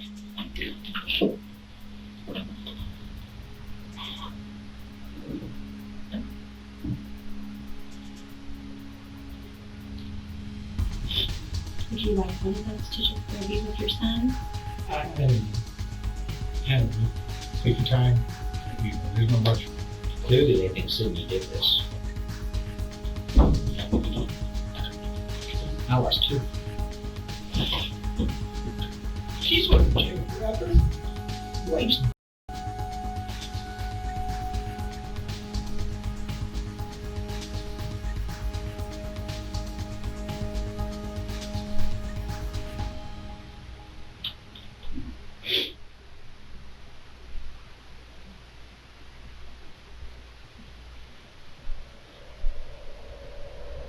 You know, they're going to do everything they can to make sure that they find out exactly what happened. Nothing's definite as of yet. They still have to do their investigation. Sydney Powell was not only found guilty of taking her mother's life, but also felonious assault and tampering with evidence. She was sentenced to life in prison with the possibility of parole after 15 years. Things get more disturbing in this case, after a teenager's parents uncovered the grisly items he had been hiding in his closet. And he was so sincere. I took it all. I want to believe him. This is my son. So you cut him open, did you cut his arms off, his hands off, all that before you went home? I was thinking about taking out his heart. I was thinking about crushing the ribs. It's going to be all over the paper. Brian Cohee. On the night of February the 28th, 2021, police officers were called to the Blue Heron Boat Ramp, Colorado River, where 19-year-old Brian Cohee's car had allegedly sunk underwater. After assessing the situation and hearing from both Brian and his parents, the accident was ruled as a stupid mistake. However, the following day, on March the 1st, when a homeless man named Warren Barnes was reportedly missing, the officers had yet again another reason to visit Blue Heron boat ramp. How do you know Warren? I own Monique's Bridal downtown, and I give him a chair to sit and read his books. When was the last time you saw him? Saturday, 5 o'clock. I said, I'll see you tomorrow, Warren, and he was like, okay, meaning he planned on coming down on Sunday, and then he did not show up. So I'm thinking if they saw him Saturday, maybe it happened more up there, because it's weird. He would never come down here. He would never come all the way down here. He doesn't have a camp down here or anything? No, he worked for People Ready, and someone found the wallet and called People Ready this morning, and they said that everything looked like it was in there because he doesn't have much. And I just gave him $20 for beer, so I know that he had maybe a couple bucks. So they found his wallet just down here at the boat ramp? What raised concern with you today to report him missing? Because the place People Ready called to see if I had seen him, because he didn't show up for work, and he's never once not shown up for work in the 4 years he's been working for them. So I said no, and that I hadn't seen him since Saturday. He was camping down here? No, she's never seen or heard of him being down here. That's why I'm freaked out, because there's no way he walked all the way down here and his wallet. So, in how many years? 4 years. Yeah, that's as long as I've known it. Warren's wallet was discovered by Brian Sr., the father of the 19-year-old whose car allegedly sunk underwater due to a silly accident. Suspicious about why another man's wallet was found in her son's car, Brian's mother, Terry, decided to launch a search of her son's bedroom. Inside, Terry found horrifying items that immediately prompted her to call 911 and report an emergency. Upon receiving the reports, police officers made their way to the Cohee's residence, where Brian was immediately intercepted. Cooperate? I am going to cooperate. Okay, so parents have some concerns of some stuff they may have found in your room? Yeah, I believe so. And what would it be? A human head and hands. Do you have anything on you? He's gonna cut, poke, hurt, stick me anything without reaching for nothing? Don't reach for nothing. My phone and my wallet, that's okay. it. Well, I'm gonna have you face that way. Put your hands on top of your head for me real quick. I just wanna make sure you interlace your fingers for me real quick, all right? I'm gonna have you walk over here. You're gonna sit in the back of my partner's patrol car for a minute, okay? Not yet. Okay. Just sit back there and hang out for me, okay? Can you walk me inside, please? Let's walk you off through this, what happened in the video game. Okay. Let me do it. You go inside. Well, let's stay out here with me for a minute. Sit down. Come on, sit down, baby. Can I go in there and verify here first? Oh, yeah, please. We haven't seen it. Yeah, we okay. haven't looked at it. It's under the towel in the sink. Okay. Yeah, Annie, stay with your mother. Give her a... Just make sure that guy goes in the car first. I can stay here. You can go in the same place. Well, yeah, Sink's okay. right there. No reason on your phone. House is empty. Okay. You had a bad feeling about what happened this weekend. Okay. And she said there's a bag in this closet, and she opened it up. And she called me and said, get over here right now. I covered it with the towel. Okay. I didn't want you to see it because we didn't want him to run. I don't want to look at it.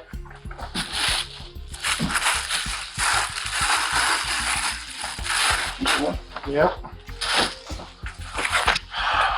Just sit back there and hang out with me, okay? How are you? I'm good, sir. How are you? You said your name's Brian? Yeah. I'm not feeling too well. You're not feeling too well? All right. No, these past few days I've been very, very anxious. That's understandable.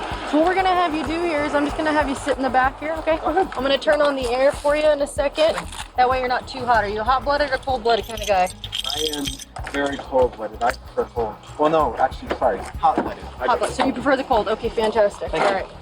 So hop in here. I know you're tall, so it's a little bit of a tight squeeze, but like I said, I'll get that air on for you. Sorry about that. All right. Conduction's been quite violent lately. Once they arrived at the station, police officers began interrogating Brian's parents, starting with his mother, who still couldn't fathom that her 19-year-old was a cold-hearted criminal. Terry narrated the entire situation to the cop, starting with the car accident at the ramp. Right here.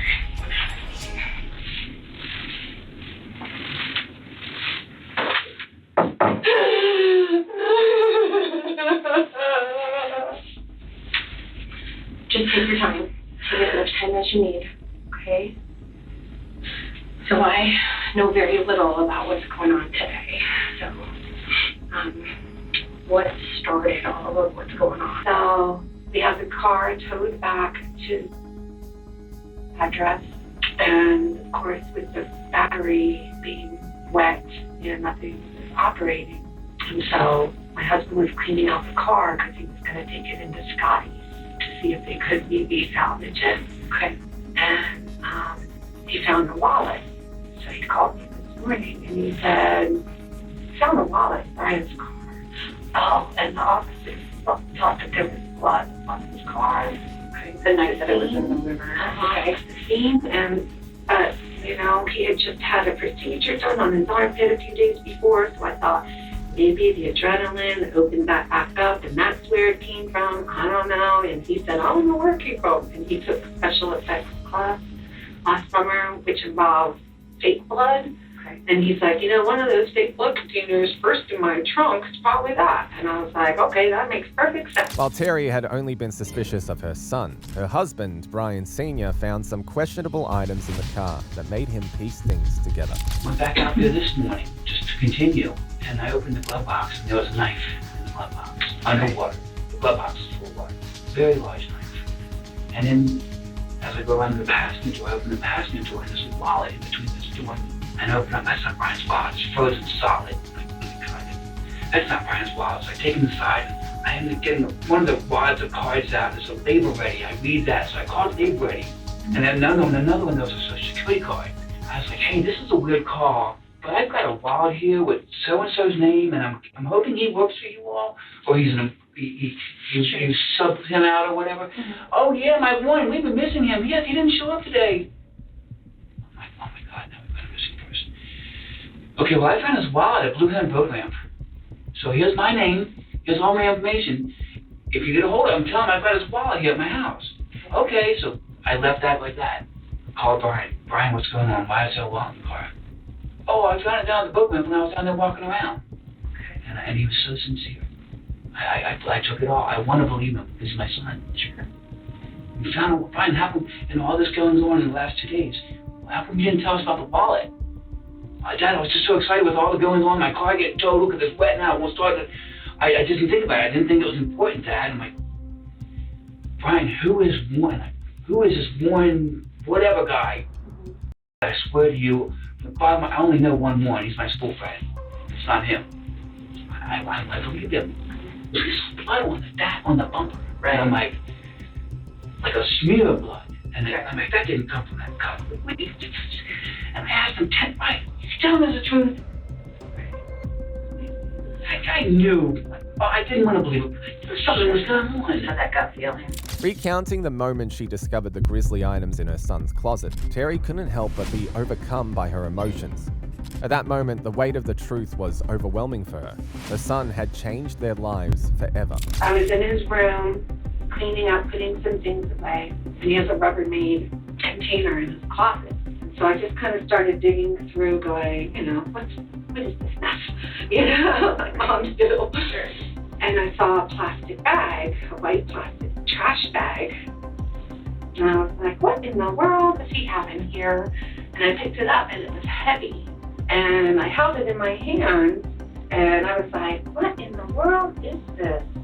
What in the world? Is it like maggots covering something? Or I don't know, I better take it in the sink.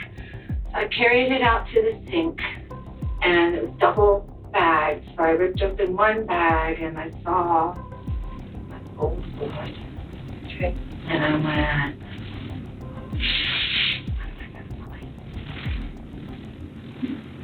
I ripped open the second bag, and it was all the bag. I saw zero.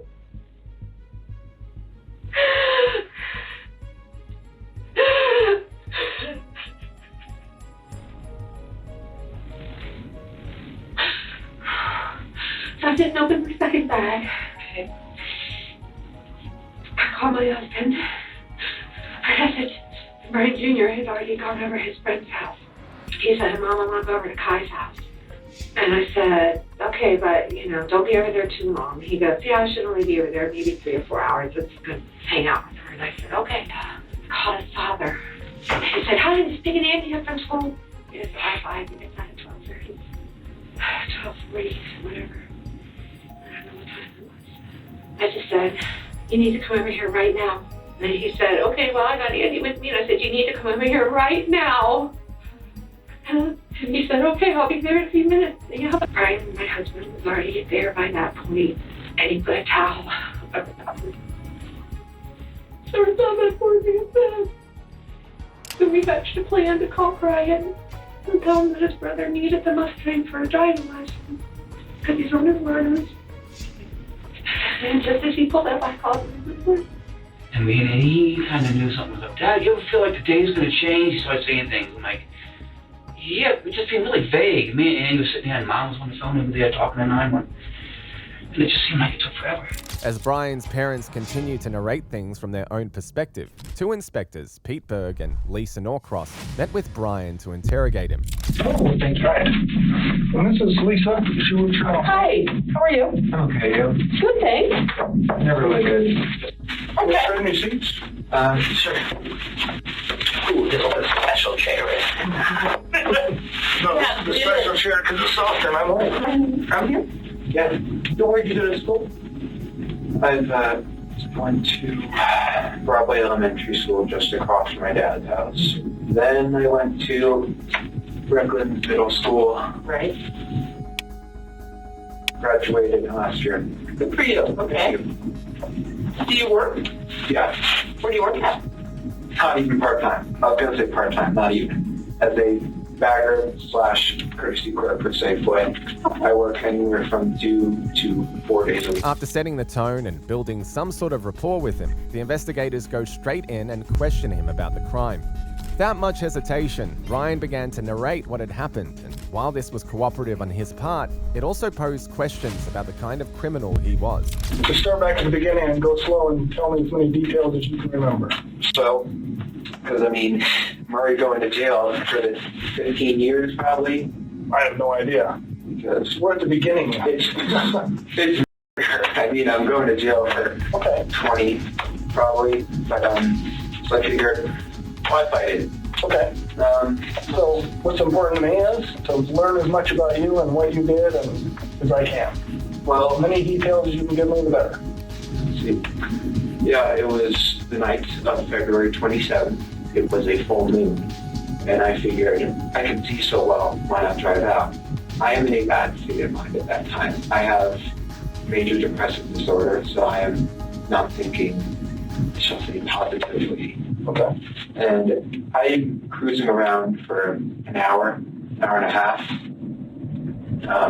So I fill up on gas halfway through, and I'm eventually driving underneath the bridge near the sheriff's office.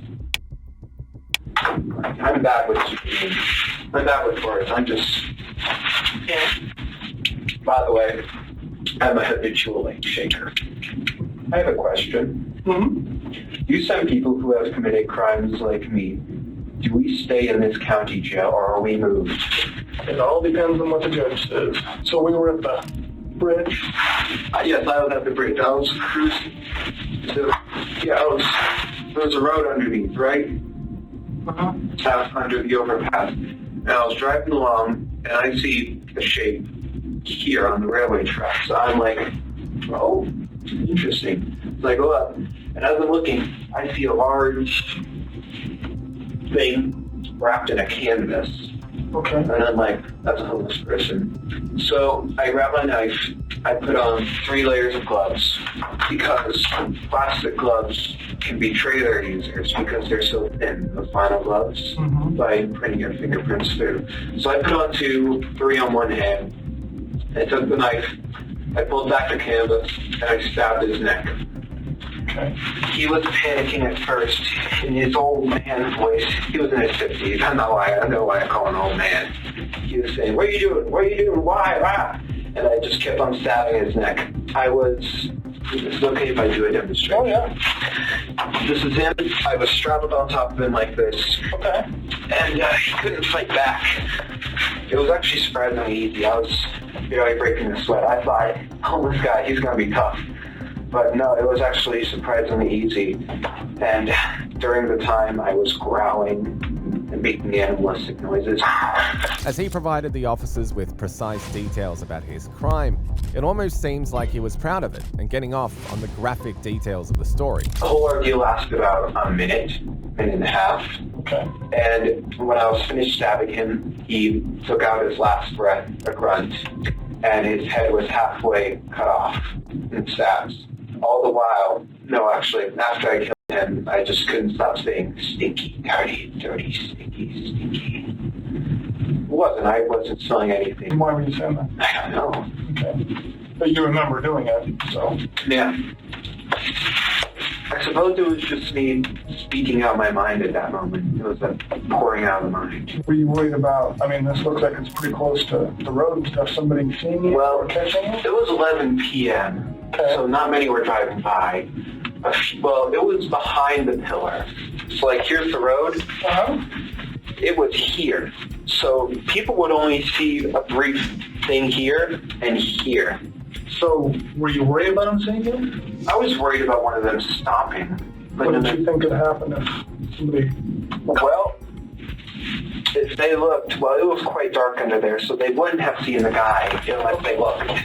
They would have seen me holding a bloody 12-inch knife, wearing gloves, and wearing a mask to conceal my identity, a face mask. Okay. So you weren't doing it for COVID, you were doing it to hide your face? Partially. Social distancing. Yeah, but no one stopped. And I'm just like, proves the bystander effect. I noticed you got a cut on your hand. Is that from... Oh, that was when I was doing gas, when I filled up. What happened was, because I don't want to be seen in a gas station with a knife poking out of my pocket, I put it in the car on the back seat floor.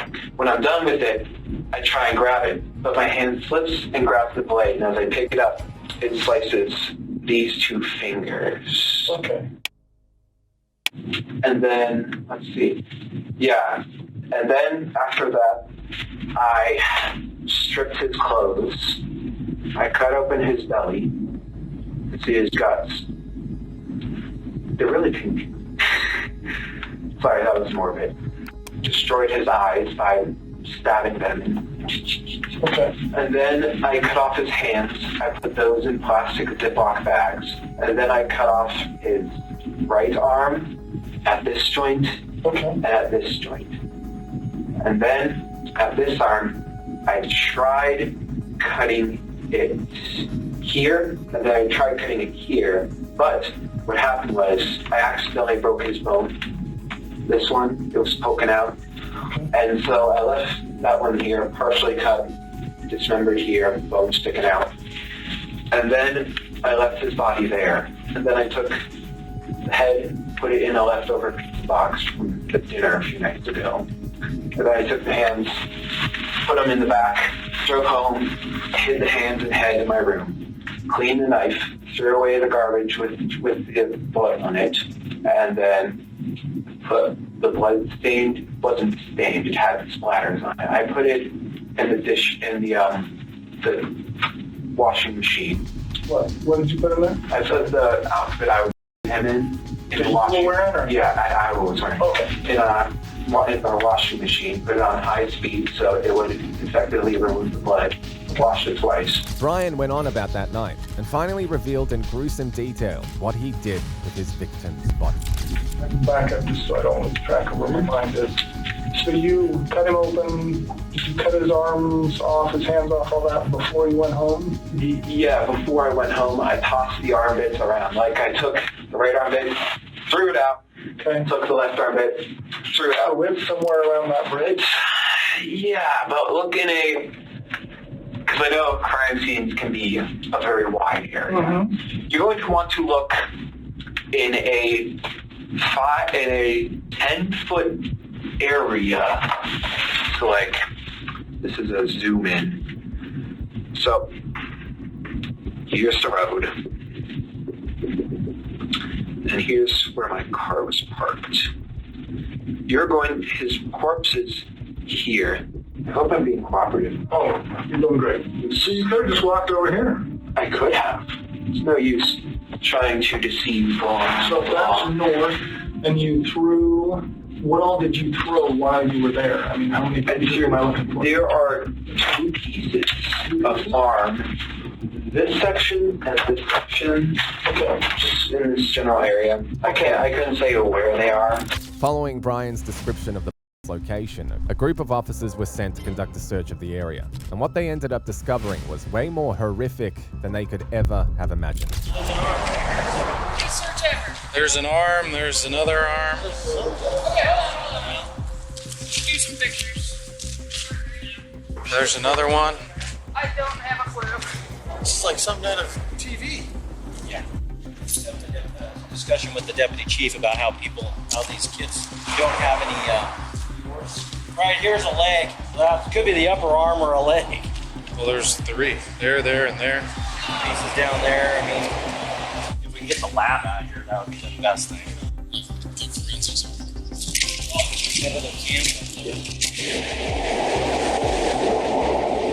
Holy hell. You took, was it the head and the hands? And when did you put them in? Well, there's a 3 rule for, I like to call it the 3 rule. Okay, tell me about that. 3 days, the body starts to stink. No, 3 hours, rigor mortis sets in, the body stiffens. 3 days, the body starts to stink because of decomposition. 3 weeks, the body is starting to seriously decompose. Right. 3 months, the body is unrecognizable. 3 years, it turns into a skeleton. And may I ask how you know that?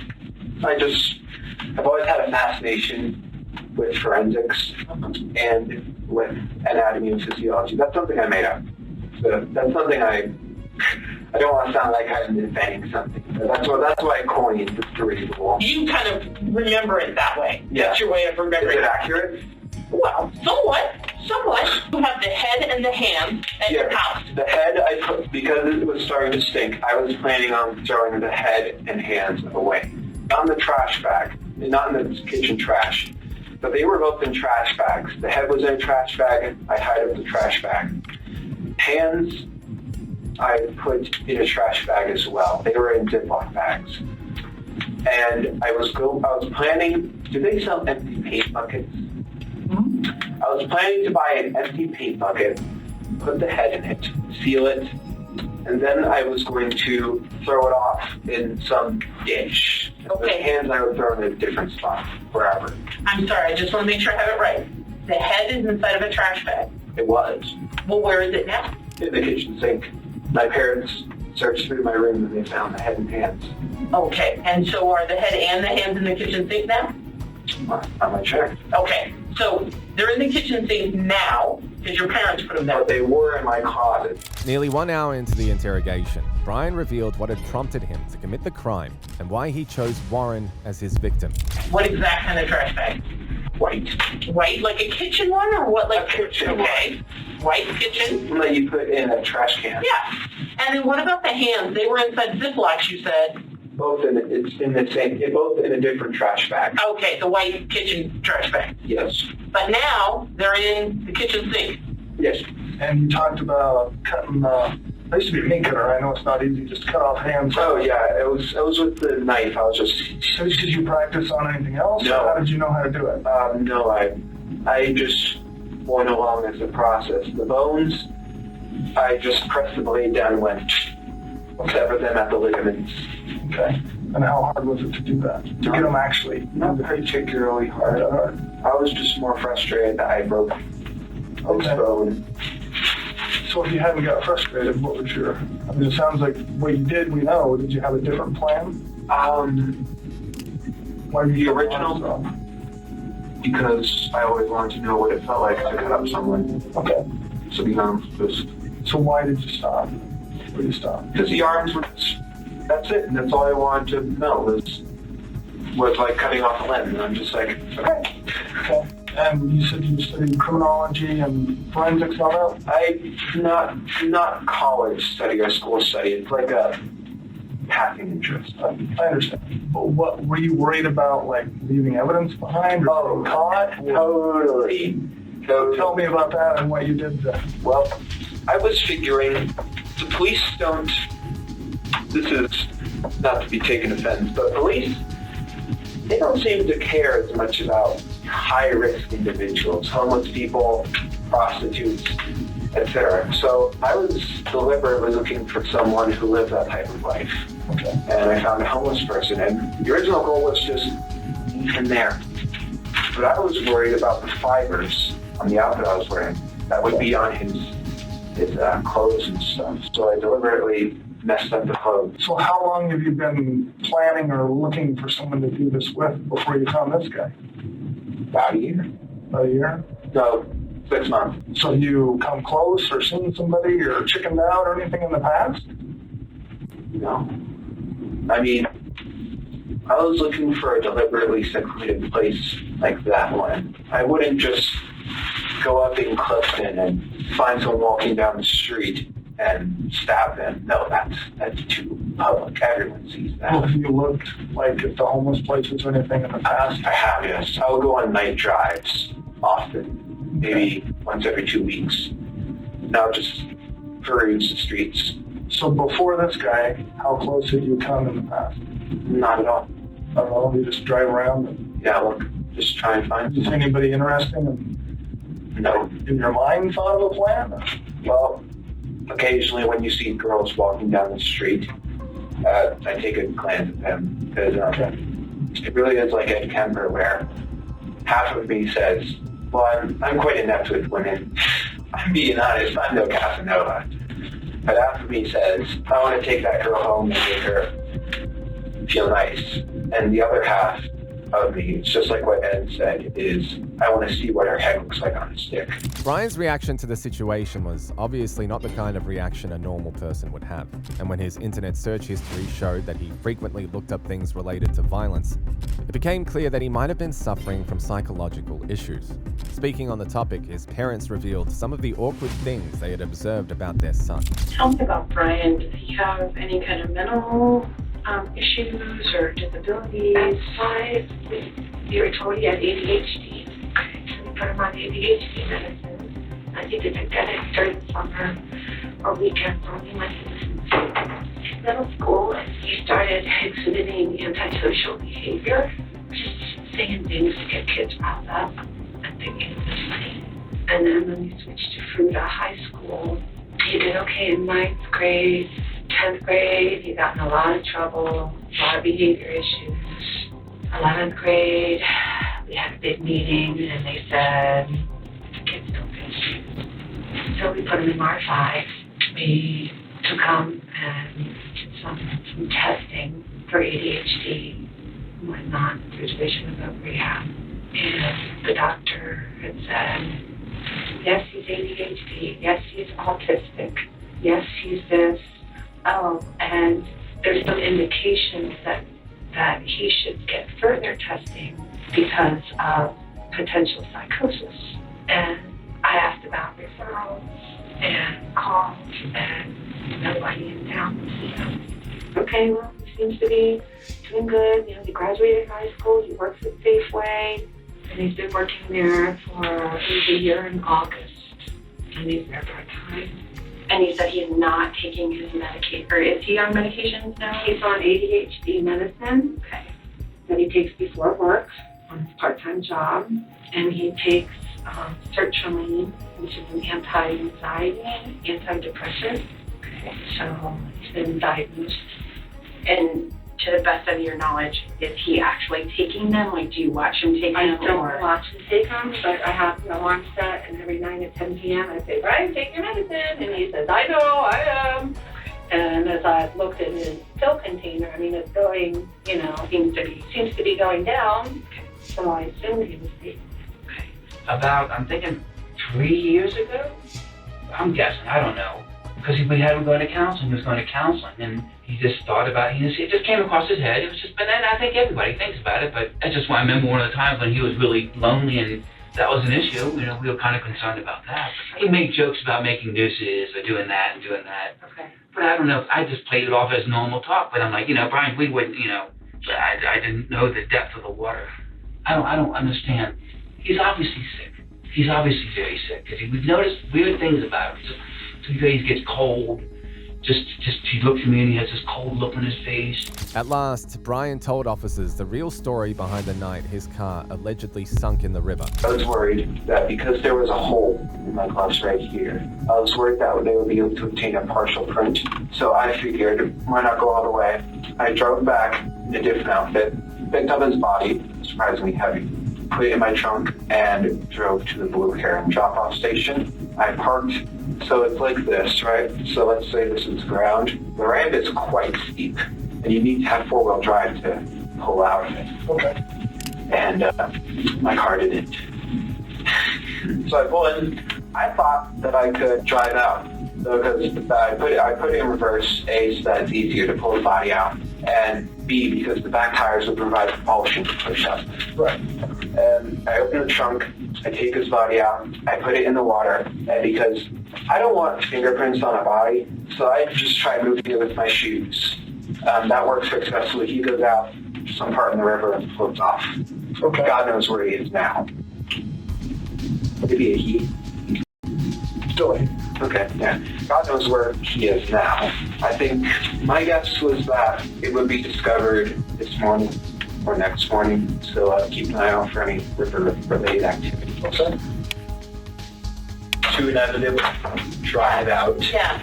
My car didn't come out. From Blue Heron. Yeah, from Blue Heron. Yeah. My car was stuck. I tried putting it full throttle. Yeah. That doesn't work. My car didn't have four-wheel drive. Stupid me. Okay. And so then I tried putting it in low gear. I'm trying everything with this. Right. And it still doesn't come out. And then it slides into the river. Oh. My car slides into the river, me inside. And so I'm there in a car quickly being flooded with water. Okay. It's the middle of February. It's cold. At night. Yeah. In the river that's almost freezing. Yes. I'm drenched. Ooh. I almost. So I'm able to climb out. I don't see the body, so I assumed it's traveled a bit. Okay. I come up, and I'm sitting there. I need to act fast or else I'll hypothermia. I'm panicking a bit at this point. I'm going to be like, this is what I'm going to be remembered for. I got hypothermia and a botched attempt at hiding a body, and I'm just like... And what did you tell your parents? I mean, you obviously, got to tell them something. The car's in the river. Yeah. So what I say is, I feel like I need to get out. I often do. I feel like I need to get out in my thoughts. Have you ever felt that? Yeah, absolutely. So let's say that I drive down to the Blue Heron Point and just park and just turn off the car and think. And I tell them that I'm stupid and I park too low. And then my car slides in the river. Okay. Did they believe you? Yes. And then the police came. I didn't do a breathalyzer test because I wasn't drinking. Was it the police or the sheriff that came? It was the police. Okay. However, what immediately caught the police's attention is blood from the body was on the reverse bumper. I forgot to wipe it off. And I was so panicked that I wasn't thinking. And so when they pull it out, they immediately see blood on the bumper. And they're all thinking, we really like to get in this trunk. Fools, there is nothing in the trunk. Okay. And that happened this morning? No, they noticed it after I'd been sent home at 3 a.m. Okay. They noticed the blood, but yeah, this morning they noticed more blood on the door handle, the other door handle, passenger one, and also the multi-layered gloves in the car. I took them out, and obviously my car went in the river before I was able to throw them away. Sure. So did the cops talk to you guys about that this morning? Mm-hmm. Did the cops from the police department, did they talk to you about that this morning? No, I was not contacted. Oh. Despite Brian's explicit details about the crime, the officers were still curious about his reasons for doing it. They decided to probe him further, hoping he would provide some explanation to his criminal mind.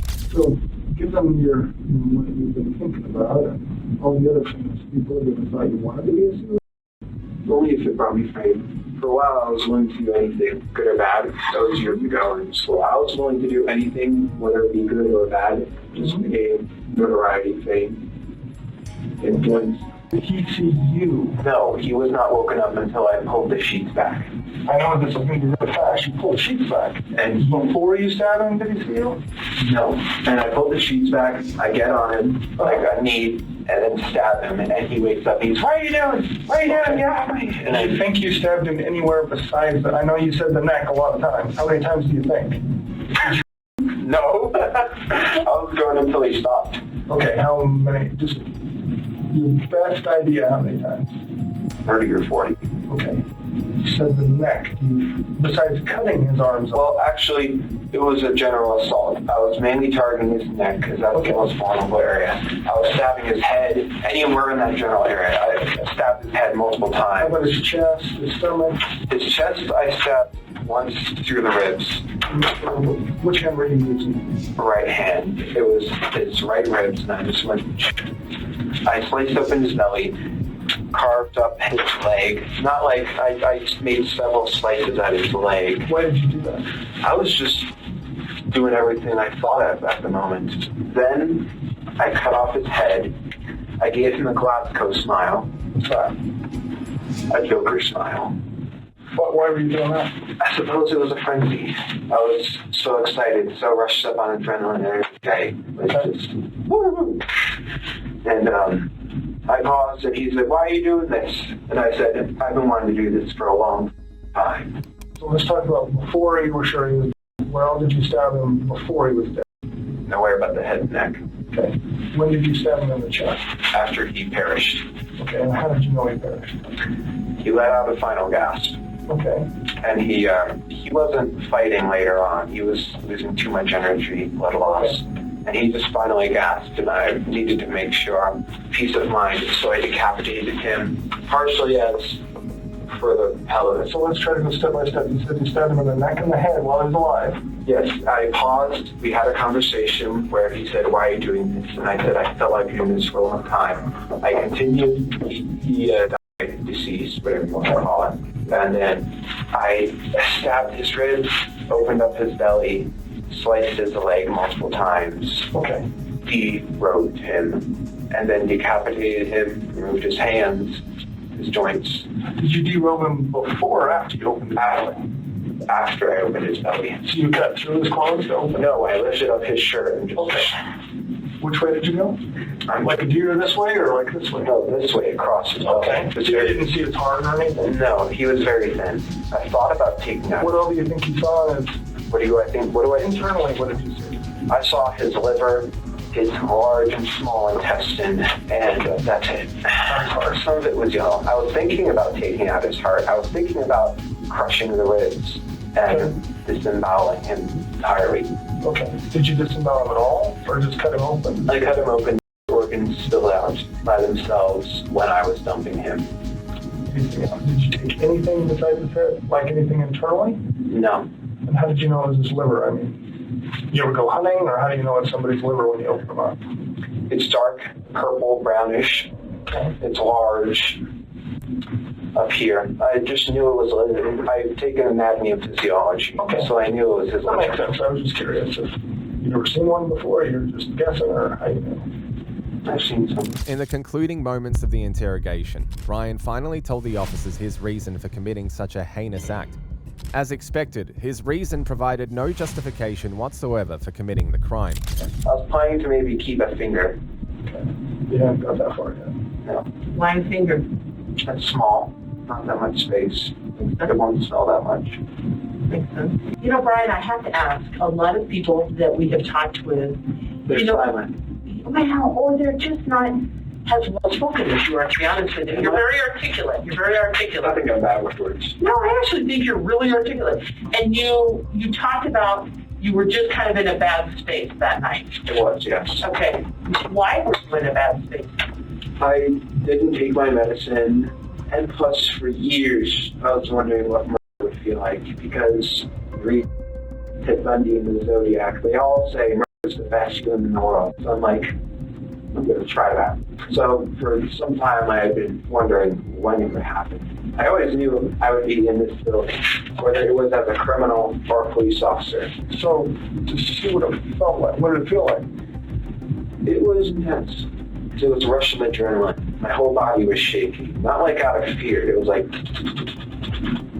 It wasn't fear. It was just pure... What's the word? Excitement, I suppose. Not excitement as in joy, just excitement as in increased heartbeat, sweating, that type of thing. Like an adrenaline jump? Yeah. Although I wasn't breaking a sweat killing a guy. It was quite easy. Well, did you enjoy it or not enjoy it? Did I enjoy it? I don't know. sort of neutral to the whole thing. I didn't enjoy it, but I didn't hate it. If I go back that night, I wouldn't have done it, knowing what it felt like, knowing how this will all turn out.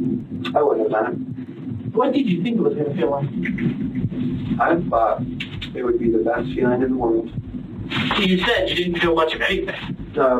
Excitement. Oh, that's right. Okay. But other than that, no. Well, let us step out and figure out where we're going next, okay? While Brian didn't seem to care about how his actions had affected his victim or those around him, his distraught father, on the other hand, expressed fears and concerns about what his family's lives would look like after the story gets out. I don't know what's going to happen now.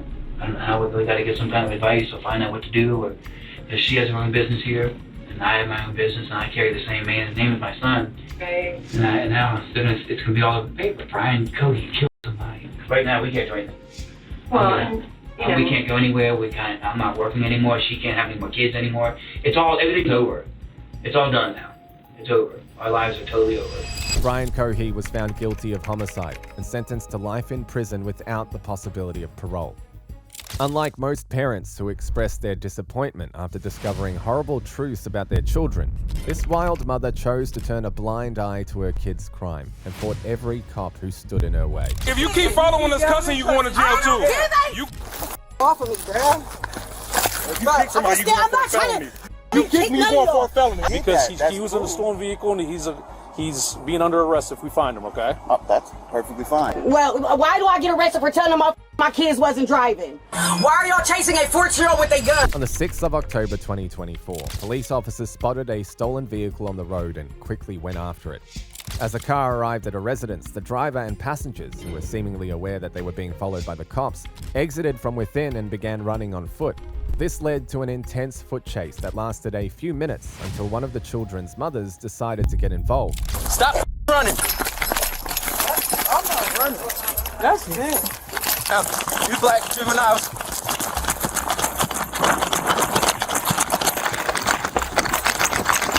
Juvenile.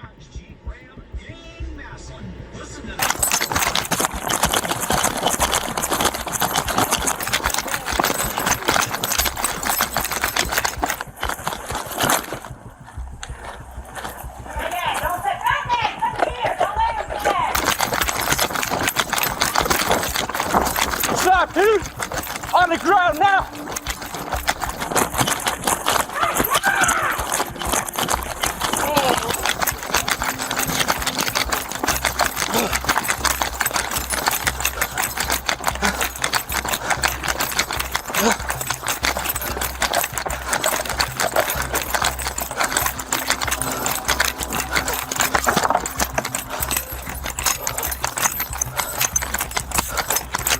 Go secure the car. He's 14. I don't give a shit. It's a stolen vehicle. It's not dating. You have it. Shut up. It's a stolen vehicle. I literally watched him jump out of the car. So what? It's not there. Shut up. Stop walking towards me. You'll be arrested.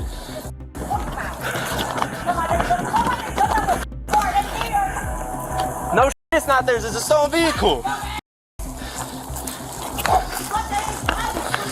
All right, stop walking over here. Despite being warned about her interference with the officer's duties, the woman refused to back down and continuously made attempts to stop them from going after her son. Her nasty attitude would later land her in more trouble than she anticipated. Y'all really got me up. I hope y'all know that. Why is that? Because they wasn't motherfucking driving. That's why. Why'd they get out and run? So wait, why the pulling guns? Because they're in a stolen vehicle. The felony traffic, it doesn't matter if they're driving or not. They were. No, they wasn't. No, they wasn't driving. Liar. No, because he wanted to shoot my son that somebody was driving. How did somebody run if he was driving? How did somebody run if he was It'll be a driving? supervisor over here in a minute. You can talk to Get her. him here. Yeah, you can talk to him. Get him there. here. You can talk to him. Let's go pull a gun on a 14-year-old. Yeah, if he in a stolen car, sure. He jumped out, so he wasn't driving, so you. Okay, all right. You. Yeah. You. No. Honestly, if you keep following this cousin, you going to jail too. You going to jail too. That's what's about to happen. That's what's about to happen. about to happen. I'm telling you, that's what, you can't sit out here and be disorderly. You can't sit out here and be disorderly. You can go to jail too. Because you live in North. City property. Come on. City property. Someone else get the cuffs. Get the cuffs. Get the cuffs. Off of me. You can go right to the cuffs. That's cool.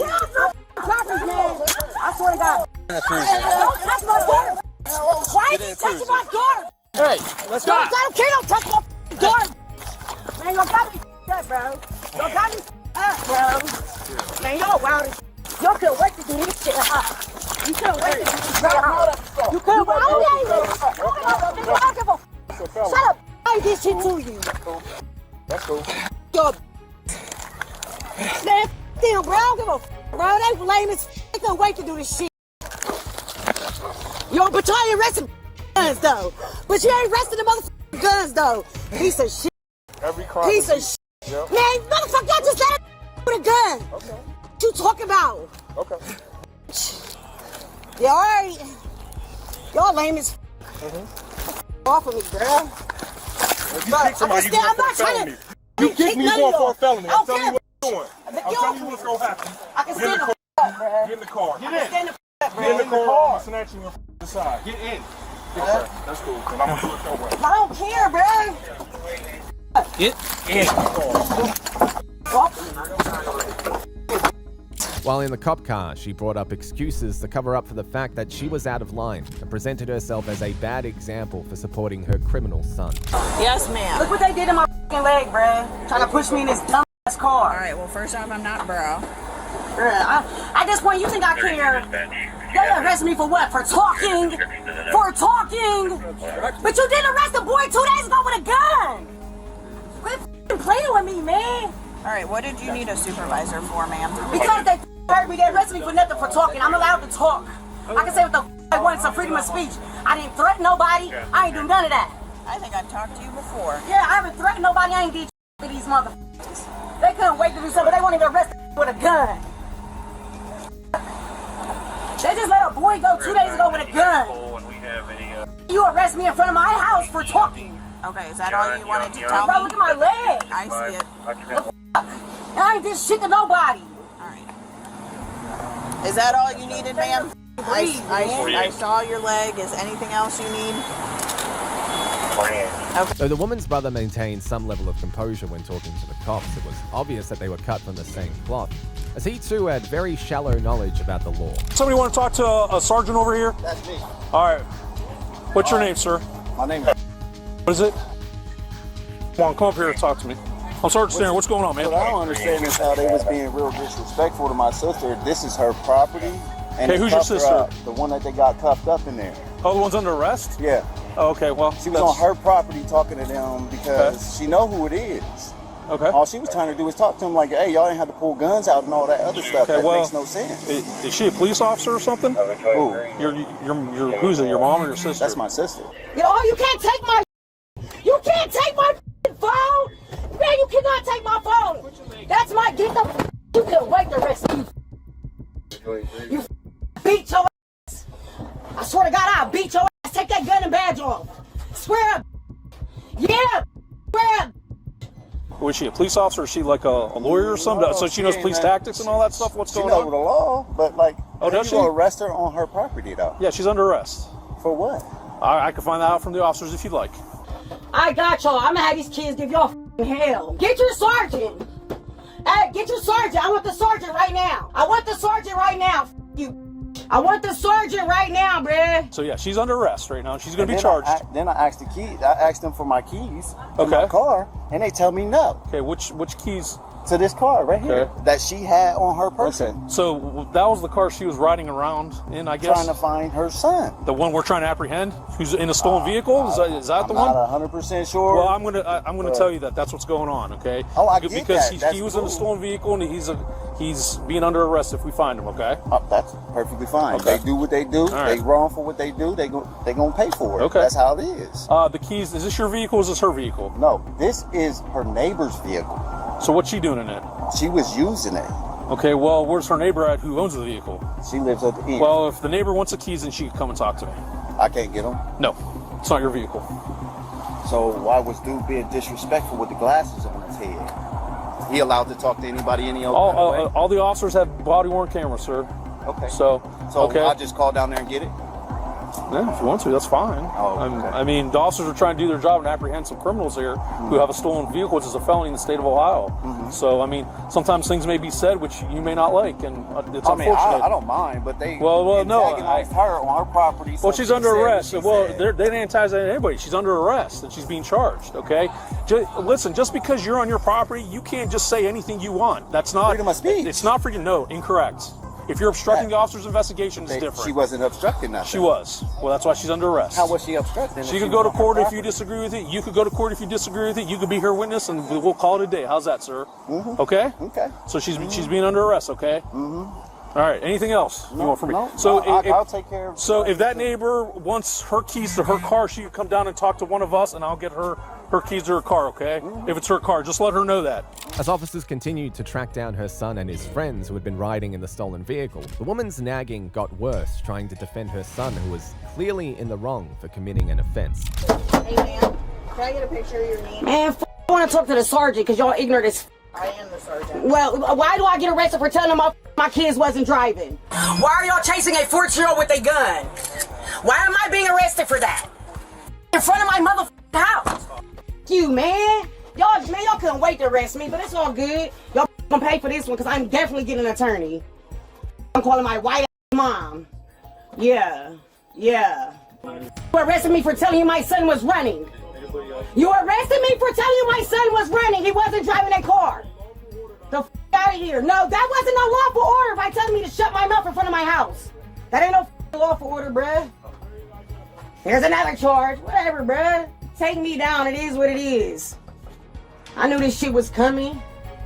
Lawful order, my you ain't give me no lawful order. You told me to shut up in front of my own house. I ain't gotta shut up. It's a freedom of speech. What kind of do that make?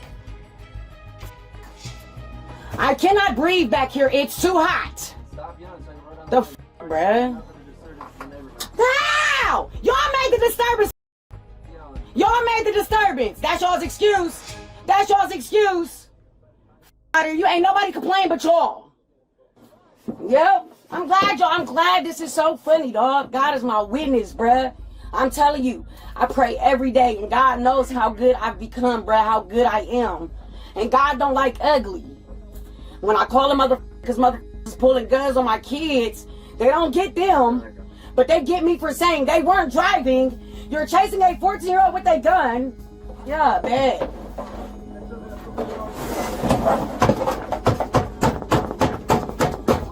It's hot in here. It's hot. It's f***ing hot. The f***, man. I'm so glad my mom is white. I'm so glad she taught me something right. Shit. Everything's so funny, goofy ass. Excuse me. These cuffs are literally cutting off my circulation. I mean, if I open up that car door, are you gonna act right?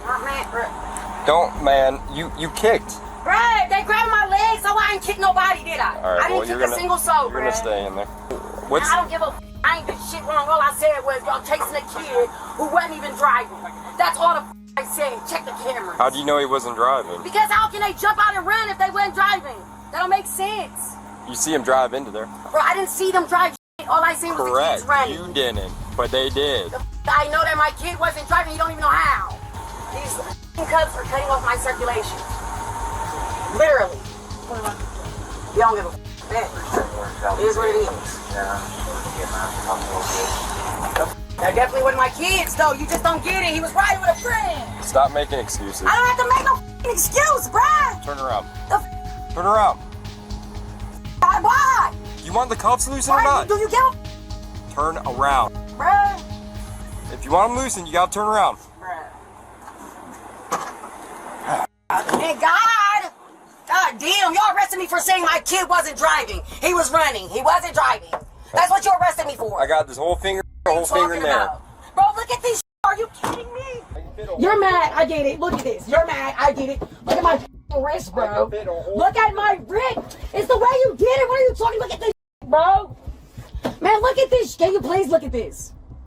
Look at it. No, you didn't. You stuck your finger in there while I'm moving. You gotta calm down. No, man, because what the be arrested for talking in front of my house? I mean, I've by talked... saying the kid wasn't driving. Okay, I've talked to you before. You've never been this amped up. Exactly. So do you get it? Well, stop. Do you get it? I ain't never been like, you get it? Out of here. After the search for the suspects turned out to be unsuccessful, the officers decided to suspend it and focus on the mother, who was finally transported to the station and processed. All right, step on out. And if I don't, you're gonna snatch me up, beat me up again. No, I'm just gonna leave. Right here, yeah. Yeah, do you see that? I'll just switch the cuffs out, okay? I couldn't wait to arrest me, sorry ass. Get these kids with guns. Look at these kids with guns. All right, I got double lock them so they don't mess your wrists up, and then I got the bottom set, okay? Yeah. Couldn't wait to arrest me. Shoot. Thank you.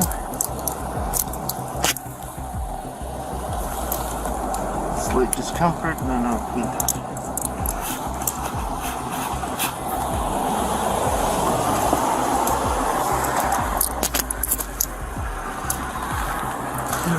Little walk over here. Put your head, please. Yeah. Just see. Y'all took my phone.